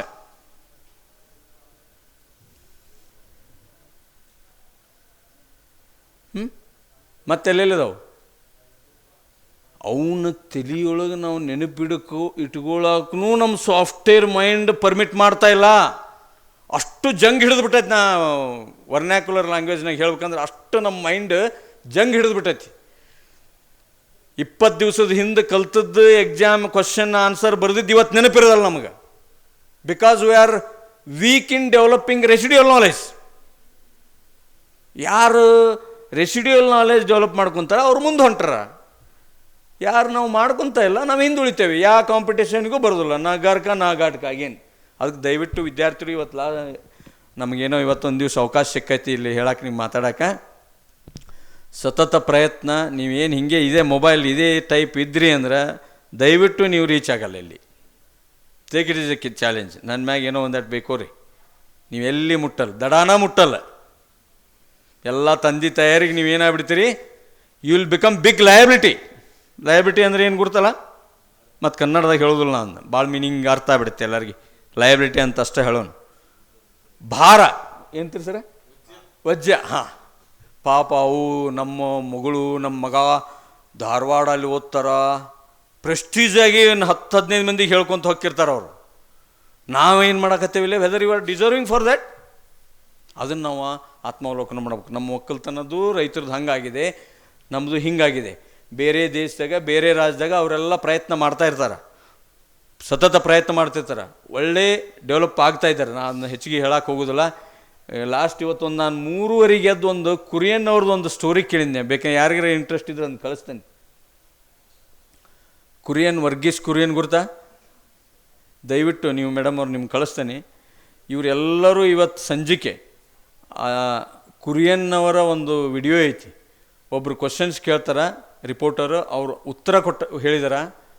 ಭಾಳ ಅದ್ಭುತ ಐತಿ ಅದು. IAS ಎಕ್ಸಾಮು ರಿಜೆಕ್ಟ್ ಮಾಡ್ಯಾರ. 400 ರೂಪಾಯಿಂದ ಪಗಾರ ಸ್ಟಾರ್ಟ್ ಆಗೈತಿ. 400 ರೂಪಾಯಿ ಪಗಾರದಾಗ ಆನಂದದೊಳಗೆ ಮನಿ ಇದ್ದಿಲ್ಲ. ಆ ಕಡೆ ಈ ಕಡೆ ಗುಡಿಸ್ಲ ಕಟ್ಕೊಂಡು ಮೊದಲಿಗೆ ಅವರು ಒಂದು ಏನು ರೀತಿ ನಮ್ಮ ಪ್ರೊಫೆಷನ್ ಸ್ಟಾರ್ಟ್ ಮಾಡ್ಯಾರ. ಅದನ್ನು ನಿಮಗೆ ಕಳಿಸ್ತೇನೆ. ಹಾಂ, ಅವರು ಫಾದರ್ ಆಫ್ ವೈಟ್ ರೆವಲ್ಯೂಷನ್. ಆನಂದೊಳಗೆ ಇಲ್ಲ ಪಾಪ ಅವರು ಏನೋ ನಿನ್ನ ನಿದ್ದೆ ಮಾಡಿಲ್ಲ, ನೀವ್ಯಾಕೆ ಅಷ್ಟು ನಮ್ಮ ಹಣೆ ಬರ ನಮ್ಮ ನೋಡ್ಕೊಳ್ಳೋನೀಗ. ಹಾಂ, ಪಾಪ ಅವ್ರೇನೋ ಜರ್ನಿ ಮಾಡ್ಯಾರ, ಏನೋ ಆಗೈತೆ, ಅದ್ರ ಬಗ್ಗೆ ನೋಡೋದು ನಾವು. ನಮ್ಮದು ವಿಚಾರಗಳು ಬೇರೆ ಭಾಳ ಅದಾವೆ. ಸೊ ಅವರು ಇಡೀ ಕೋಆಪರೇಟಿವ್ ಸೆಕ್ಟರ್ ಮೋಸ್ಟ್ಲಿ ನಮ್ಮ ಇವರು ನಮ್ಮ ಕುಲಕರ್ಣಿ ಸಾಹೇಬರು ನೋಡ್ಯಾರ ಅನಿಸ್ತೈತೆ ಅದನ್ನು. ಹೌದಲ್ಲ ಸರ್? ಭಾಳ ಅದ್ಭುತವಾಯ್ತು. ಸಹಕಾರ ಅನ್ನೋದನ್ನು ಏನು ಒಂದು ವಿಷಯ ಇದರೊಳಗೆ ಸರ್ಕಾರಕ್ಕೆ ಆಗತಕ್ಕಂಥ ಕೆಲಸಗಳನ್ನು ಸಹಕಾರದಿಂದ ಮಾಡಿ ವರ್ಲ್ಡ್ಗೆ ಫೇಮಸ್ ಆಗ್ಯಾರ.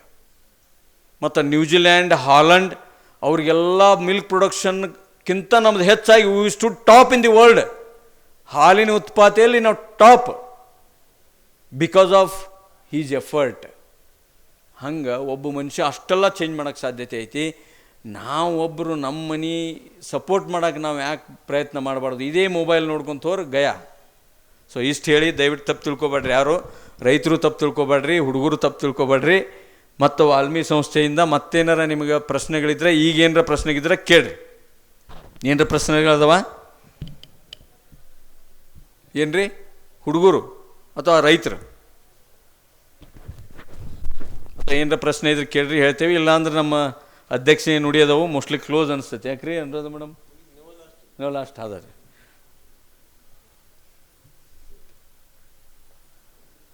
ನಮಗೂ ಅನುಭವ ಆ್ಯಕ್ಚುಲಿ ಬಂದಿದ್ದು ಇವತ್ತು ಹೇಳಿಬಿಡ್ತೇನೆ ನಾವೆಲ್ಲ ತಂತ್ರಜ್ಞಾನಗಳ ಬಗ್ಗೆ ಮಾಹಿತಿ ನಾವು ರೆಸಿಡ್ಯೂಯಲ್ ಆಗಿ ಬೆಳೆಸ್ಕೊಂಡು ಹೇಳಕ್ಕೆ ಕಲ್ತದ್ದ ನಮ್ಮ ಬೆಣಗಿ ಸರಿಂದ. ಅವ್ರ ಟೆಕ್ನಾಲಜಿ ಕಲ್ತೇವೆ ನಾವು, ಅವ್ರು ಹೇಳೋದು ಅವ್ರಕ್ಕಿಂತ ಚಂದ ಹೇಳಕ್ಕೆ ಕಲ್ತ್ಬಿಟ್ಟೇವೆ ಅಂತ ನನಗೊಮ್ಮೆ ಅನಿಸ್ತೈತಿ. ಅಲ್ಲ, ಉದ್ದೇಶ ಗುರುಗಳ ತಂತ್ರಜ್ಞಾನ ಉಪಯೋಗ ಮಾಡಿಕೊಂಡು ಅವ್ರನ್ನ ಸ್ವಲ್ಪ ಎಲ್ಲೋ ಇಂಥದ್ರಾಗ ಬೇರೆದ್ರಾಗ ಮೀರ್ಸಕ್ಕೆ ಆಗ್ಲಿಕ್ಕಿಲ್ಲ. ಈ ಒಂದು ತಂತ್ರಜ್ಞಾನ ಹೇಳೋದ್ರಾಗ, ಕನ್ವಿನ್ಸ್ ಮಾಡೋದಾಗ, ರೈತರಿಗೆ ತಿಳುವಳಿಕೆ ಹೇಳೋದ್ರಾಗ, ಹುಡುಗರಿಗೆ ತಿಳುವಳಿಕೆ ಹೇಳೋದ್ರಾಗ ಮೋಸ್ಟ್ಲಿ ಅವರು ನಮಗೆ ಒಳ್ಳೆಯ ಒಂದು ಅನುಭವ ಹೇಳಿಕೊಟ್ರು ಅವಾಗ. ಯಾಕಂದ್ರೆ ನಮ್ಮದು ಸೇವೆ ಸ್ಟಾರ್ಟ್ ಆಗಿದ್ದು ಭೀಮರಾಯನ ಗುಡಿ ಒಳಗೆ. ಸಾಹೇಬರು ನಮ್ಮ ಹೆಡ್ ಇದ್ದರು ಅಲ್ಲೇ. ಅಂದರೆ ನಮ್ಮ ಹೆಡ್ ಮೇಲೆ ಹೆಡ್, ನಮ್ಮ ಹೆಡ್ ಒಬ್ಬರು ಉಪ್ಪೇರಿಯವರು ಅಂತಿದ್ರು, ಅವ್ರ ಮೇಲೆ ಸಾಹೇಬ್ರ ಹೆಡ್ ಇದ್ರು. ಭಾಳ ಅದ್ಭುತ. ನಾನು ಅದನ್ನೆಲ್ಲ ಹೇಳ್ಕೊಂತ ಕುಂತ್ರೀಗ ಬರೀ ಅವ್ರು ನೆನಪಿಟ್ಟಾರೋ ಇಲ್ಲ, ಬೇವಿನ ಏನು ನೀಮ್ ಸೀಡ್ ಕರ್ನಲ್ ಎಕ್ಸ್ಟ್ರಾಕ್ಟದ್ದು ಅವ್ರು ಹೇಳೋದಕ್ಕಿಂತ ಭಾಳ ಚಂದ ಹೇಳ್ತೇನೆ ನಾನು. ಹೋಗಿ ರೈತರನ್ನು ಅಳವಡಿಕೆನ ಮಾಡ್ಕೊಂಡಿರ್ಬೇಕು, ಹಂಗೆ ಹೇಳ್ತೇವೆ. ಅಂಥವು ಭಾಳ ತಂತ್ರಜ್ಞಾನ ಅದಾವು. ಅವೆಲ್ಲ ನಾವು ಚರ್ಚೆ ಮಾಡೋದು ಬೇಡ, ಅದು ನೀವು ಬೆಳೆಸ್ಕೊಳ್ಳೋಣ. ಬೆಳೆಸ್ಕೊಂಡ್ರೆ ಮಾತ್ರ ನಾವು ಲಾಭ ಪಡೆಯೋಕ್ಕೆ ಸಾಧ್ಯ ಅಂಥೇಳಿ ಎಲ್ಲ ರೈತರಿಗೂ ನಮಸ್ಕಾರ, ವಂದನೆಗಳು. ಮತ್ತು ಹುಡುಗರಿಗೂ ಸಹ ಎಲ್ಲ all the best. Out of this group at least 2 should become IAS. ಇಲ್ಲೇ ಅದು ಇದು ಇಲ್ಲೇ ಆ ಡಿಗ್ರಿ ಹಿಂಗೆ ಈ ಡಿಗ್ರಿ ಹಿಂಗೆ ಮಾತಾಡ್ಕೊಂತ ಹೋಗ್ಬೇಡ್ರಿ. ಸೊ ಅದಕ್ಕೆ you should become out of these 2 should become. ಆಗ್ತೀರಿ? ಸೌಂಡೇ ಇಲ್ಲ. Thank you. Okay, thank you. ಇದಂಥ ಮಾನ್ಯ ನಿರ್ದೇಶಕರಿಗೆ ತುಂಬ ಹೃದಯದ ಧನ್ಯವಾದಗಳು. Sir, with your permission doctor Geetha madam 1-2 minutes ಅಷ್ಟೇ ಏನೋ ಶೇರ್ ಮಾಡ್ಬೇಕಂತ ಸರ್ ಅವರು. ಎಲ್ಲ ಗಣ್ಯಮಾನ್ಯರೇ, ವೇದಿಕೆ ಮುಂದಿರುವ ಎಲ್ಲ ರೈತ ಬಾಂಧವರೇ ಮತ್ತು ನನ್ನ ವಿದ್ಯಾರ್ಥಿನಿಯರೇ, ಇವತ್ತು ನಾವು ಕೃಷಿ ವಿಶ್ವವಿದ್ಯಾಲಯ ವತಿಯಿಂದ NSS ಶಿಬಿರವನ್ನು ನಾವು ಹೆಗ್ಗೇರಿ ಗ್ರಾಮದಲ್ಲಿ ಹಮ್ಮಿಕೊಂಡಿದ್ವಿ. ಆ ಒಂದು ನಿಟ್ಟಿನಲ್ಲಿ ಇವತ್ತು ನಮ್ಮ ಡೈರೆಕ್ಟರ್, ನಮ್ಮ ಸಹೋದ್ಯೋಗಿ ಡಾಕ್ಟರ್ ಗಿರೀಶ್ ಮರಡ್ಡಿ ಅವರು ಒಂದೇ ಮಾತು ಕೇಳಿದಾಗ, ಅವರು ನಮ್ಮ ವಿಶ್ವವಿದ್ಯಾಲಯದಾಗ NSS ಆಫೀಸರ್ ಆಗಿದ್ದರು. ಆ ತೊಂದರೆ ಏನತ್ತು ಗೊತ್ತೈತಿ ಅವ್ರಿಗೆ. ಅದಕ್ಕೆ ನಮಗೆ ಇಮಿಡಿಯೇಟ್ಲಿ ಎಲ್ಲದಕ್ಕೂ ಹ್ಞೂ ಅಂದರು. ಮೇಡಮ್, ನಮ್ಮಲ್ಲಿ ಎಲ್ಲ ಇದು ಅವಕಾಶಗಳದಾವ, ನೀವು ಬಂದಿರ್ಬೋದು ಅಂಥೇಳಿ ಆ ಒಂದು ನಿಟ್ಟಿನಾಗ ಇದೊಂದು ಒಳ್ಳೆಯ ವೇದಿಕೆ ಅನ್ನಿಸ್ತು. ಎಲ್ಲ ರೈತರು ಅದಿರಿ, ನಮ್ಮ ಗುರುಗಳು ಅದಾರು. ಅದಕ್ಕೆ ನಮ್ಮ ವಿಶ್ವವಿದ್ಯಾಲಯ ವತಿಯಿಂದ, ನಮ್ಮ ವಿದ್ಯಾರ್ಥಿನಿಯರ ವತಿಯಿಂದ, ನಮ್ಮ NSS ವತಿಯಿಂದ ನಮ್ಮ ಗುರುಗಳು ಆದಂಥ ಬೆನಗಿ ಸರ್ ಅವರು ಗಿರೀಶ್ ಮರಡ್ಡಿ ಅವರು ನಮಗೆ ದೊಡ್ಡ ಉಪಕಾರ ಮಾಡ್ಯಾರ. ಆದರೆ ಇದೊಂದು ಸಣ್ಣ ನಮ್ಮ ಕಡೆಯಿಂದ ಒಂದು ಸಣ್ಣ ಕಾಣಿಕೆ, ಅದನ್ನು ಸ್ವೀಕರಿಸಬೇಕಾಗಿ ಕೇಳ್ಕೊತೀನಿ.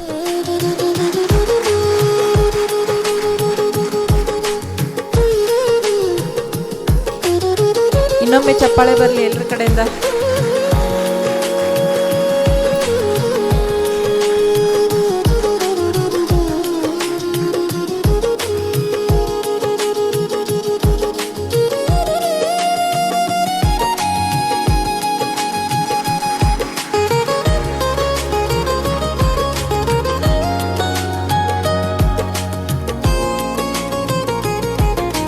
ಧನ್ಯವಾದಗಳು ಮೇಡಮ್, ಧನ್ಯವಾದಗಳು. ಕಾರ್ಯಕ್ರಮದ ಅಂತಿಮ ಘಟ್ಟ ವಂದನಾರ್ಪಣೆ. ಈ ಕಾರ್ಯಕ್ರಮವನ್ನು ನಮ್ಮ ಸಂಸ್ಥೆಯ ಸಹಾಯಕ ಪ್ರಾಧ್ಯಾಪಕರಾದ ಶ್ರೀಮತಿ ಸುನಂದ ಸೀತೋಳೆ ಮೇಡಮ್ ಅವರು ನಡೆಸಿಕೊಡ್ಬೇಕು. ನಮಸ್ಕಾರ. ಇವತ್ತು ವಾಲ್ಮಿ ಸಂಸ್ಥೆಯ ಪ್ರಾತ್ಯಕ್ಷಿಕೆ ತಾಕಿನಲ್ಲಿ ನಾವು ಬೆಳೆದಂಥ ತೊಗರಿ ಬೆಳೆಯ ಕ್ಷೇತ್ರೋತ್ಸವವನ್ನು ನಾವೆಲ್ಲರೂ ಬಹಳ ಉತ್ಸಾಹದಿಂದ ಆಚರಣೆ ಮಾಡಿದ್ದೀವಿ. ಈ ಕ್ಷೇತ್ರೋತ್ಸವದ ಇಂದಿನ ಕ್ಷೇತ್ರೋತ್ಸವದ ಅಧ್ಯಕ್ಷತೆಯನ್ನು ವಹಿಸಿದಂತಹ ಡಾಕ್ಟರ್ ಗಿರೀಶ್ ಎನ್ ಮರಡ್ಡಿ ಸರ್ ಇವರು ಅಧ್ಯಕ್ಷತೆಯನ್ನು ವಹಿಸಿದ್ದಲ್ಲದೆ ಈ ಕಾರ್ಯಕ್ರಮವನ್ನು ಬಹಳ ಅಚ್ಚುಕಟ್ಟಾಗಿ ನಿರ್ವಹಣೆ ಮಾಡೋದಕ್ಕೆ ನಮಗೆಲ್ಲರಿಗೂ ಮಾರ್ಗದರ್ಶನ ಮಾಡಿದ್ದಕ್ಕಾಗಿ ನಿಮ್ಮೆಲ್ಲರ ಪರವಾಗಿ ಹಾಗೂ ನನ್ನ ವೈಯಕ್ತಿಕವಾಗಿ ಅವರಿಗೆ ತುಂಬ ಹೃದಯದ ಧನ್ಯವಾದಗಳನ್ನು ಅರ್ಪಿಸ್ತಾ ಇದ್ದೀನಿ. ಈ ಕ್ಷೇತ್ರೋತ್ಸವದಲ್ಲಿ ಉದ್ಘಾಟಕರಾಗಿ ಆಗಮಿಸಿದಂಥ ನಮ್ಮ ಹಾಗೂ ನಿಮ್ಮೆಲ್ಲರ ಮೆಚ್ಚಿನ ಡಾಕ್ಟರ್ VI ಬೆಡಗಿ ವಿಶ್ರಾಂತ ಉಪಕುಲಪತಿಗಳು ಕೃಷಿ ವಿಶ್ವವಿದ್ಯಾಲಯ ಧಾರವಾಡ ಇವರು ತೊಗರಿ ಬೆಳೆಯಲ್ಲಿ ಇರುವಂಥ ಸಮಗ್ರ ಪೋಷಕಾಂಶಗಳ ನಿರ್ವಹಣೆ ಯಾವ ರೀತಿ ಮಾಡಬೇಕು, ಸಮಗ್ರ ಪೀಡೆ ನಿರ್ವಹಣೆ ಯಾವ ರೀತಿ ಮಾಡಬೇಕು ಅನ್ನೋದ್ರ ಬಗ್ಗೆ ಬಹಳ ವಿವರವಾದ ಒಂದು ಒಳ್ಳೆಯ ಮಾಹಿತಿಯನ್ನು ಎಲ್ಲ ರೈತ ಬಾಂಧವರಿಗೆ ಹಾಗೂ ವಿದ್ಯಾರ್ಥಿಗಳಿಗೆ ನಮಗೆಲ್ಲರಿಗೂ ನೀಡಿದ್ದಾರೆ. ಅವರಿಗೂ ಸಹ ನಿಮ್ಮೆಲ್ಲರ ಪರವಾಗಿ ಹಾಗೂ ನಮ್ಮ ಸಂಸ್ಥೆಯ ಪರವಾಗಿ ತುಂಬ ಹೃದಯದ ಧನ್ಯವಾದಗಳನ್ನು ಅರ್ಪಿಸ್ತಾ ಇದ್ದೀನಿ.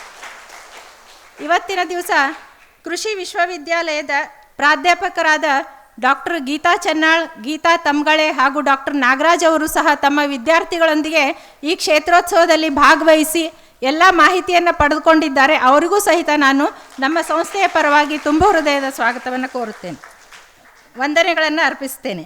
ಮುಖ್ಯವಾಗಿ ಕುರುಗೋಡು ಉಪವಿಭಾಗದ ಎಲ್ಲ ರೈತರು ಬಹಳ ಉತ್ಸಾಹದಿಂದ ಸಮಯ ಇಷ್ಟು 6 ಗಂಟೆ ಆದರೂ ಸಹಿತ ಬೆಳಗ್ಗೆ 9 ಗಂಟೆಯಿಂದ ಇಲ್ಲಿವರೆಗೆ ಬಹಳ ಆಸಕ್ತಿಯಿಂದ ಕ್ಷೇತ್ರೋತ್ಸವದೊಳಗೂ ಭಾಗವಹಿಸಿ ಎಲ್ಲ ಮಾಹಿತಿಯನ್ನು ಪಡ್ಕೊಂಡಿದ್ರಿ. ನಿಮಗೂ ಸಹ ಈ ಮುಂದಿನ ದಿನಮಾನಗಳಲ್ಲಿ ಈ ಒಂದು ತಾಂತ್ರಿಕತೆಗಳನ್ನು ನಿಮ್ಮಲ್ಲಿನೂ ನೀವು ಅಳವಡಿಸ್ಕೋತೀರಿ ಅಂತ ಭಾವಿಸಿ ನಿಮಗೂ ಸಹ ನಮ್ಮ ಸಂಸ್ಥೆಯ ಪರವಾಗಿ ಧನ್ಯವಾದಗಳನ್ನು ಅರ್ಪಿಸ್ತಾ ಇದ್ದೀನಿ. ಈ ಒಂದು ಕ್ಷೇತ್ರೋತ್ಸವದಲ್ಲಿ ನಮ್ಮ ಸಂಸ್ಥೆಯ ಎಲ್ಲ ಪ್ರಾಧ್ಯಾಪಕರ ವೃಂದದವರು ಹಾಗೂ ಸಮಾಲೋಚಕರು ಸಿಬ್ಬಂದಿಗಳು ಆಗಮಿಸಿದ್ದಾರೆ, ಭಾಗವಹಿಸಿದ್ದಾರೆ ಹಾಗೂ ಶ್ರಮಿಸಿದ್ದಾರೆ. ಈ ಕಾರ್ಯಕ್ರಮವನ್ನು ಯಶಸ್ವಿಗೊಳಿಸಿದ್ದಕ್ಕಾಗಿ ತಮಗೆಲ್ಲರಿಗೂ ಮತ್ತೊಮ್ಮೆ ನಾನು ಧನ್ಯವಾದಗಳನ್ನ ಅರ್ಪಿಸ್ತೀನಿ. ಪರೋಕ್ಷವಾಗಿ ಅಪರೋಕ್ಷವಾಗಿ ಕಾರ್ಯನಿರ್ವಹಿಸಿದಂಥ ಎಲ್ಲ ಸಿಬ್ಬಂದಿ ವರ್ಗದವರಿಗೆ ನನ್ನ ವೈಯಕ್ತಿಕ ಹಾಗೂ ನಮ್ಮ ವಾಲ್ಮಿ ಸಂಸ್ಥೆಯ ನಿರ್ದೇಶಕರ ಪರವಾಗಿ ನಾನು ಧನ್ಯವಾದಗಳನ್ನ ಅರ್ಪಿಸ್ತೀನಿ. ಧನ್ಯವಾದಗಳು ಮೇಡಮ್. ಇಲ್ಲಿಗೆ ಕಾರ್ಯಕ್ರಮ ಮುಕ್ತಾಯವಾಯಿತು.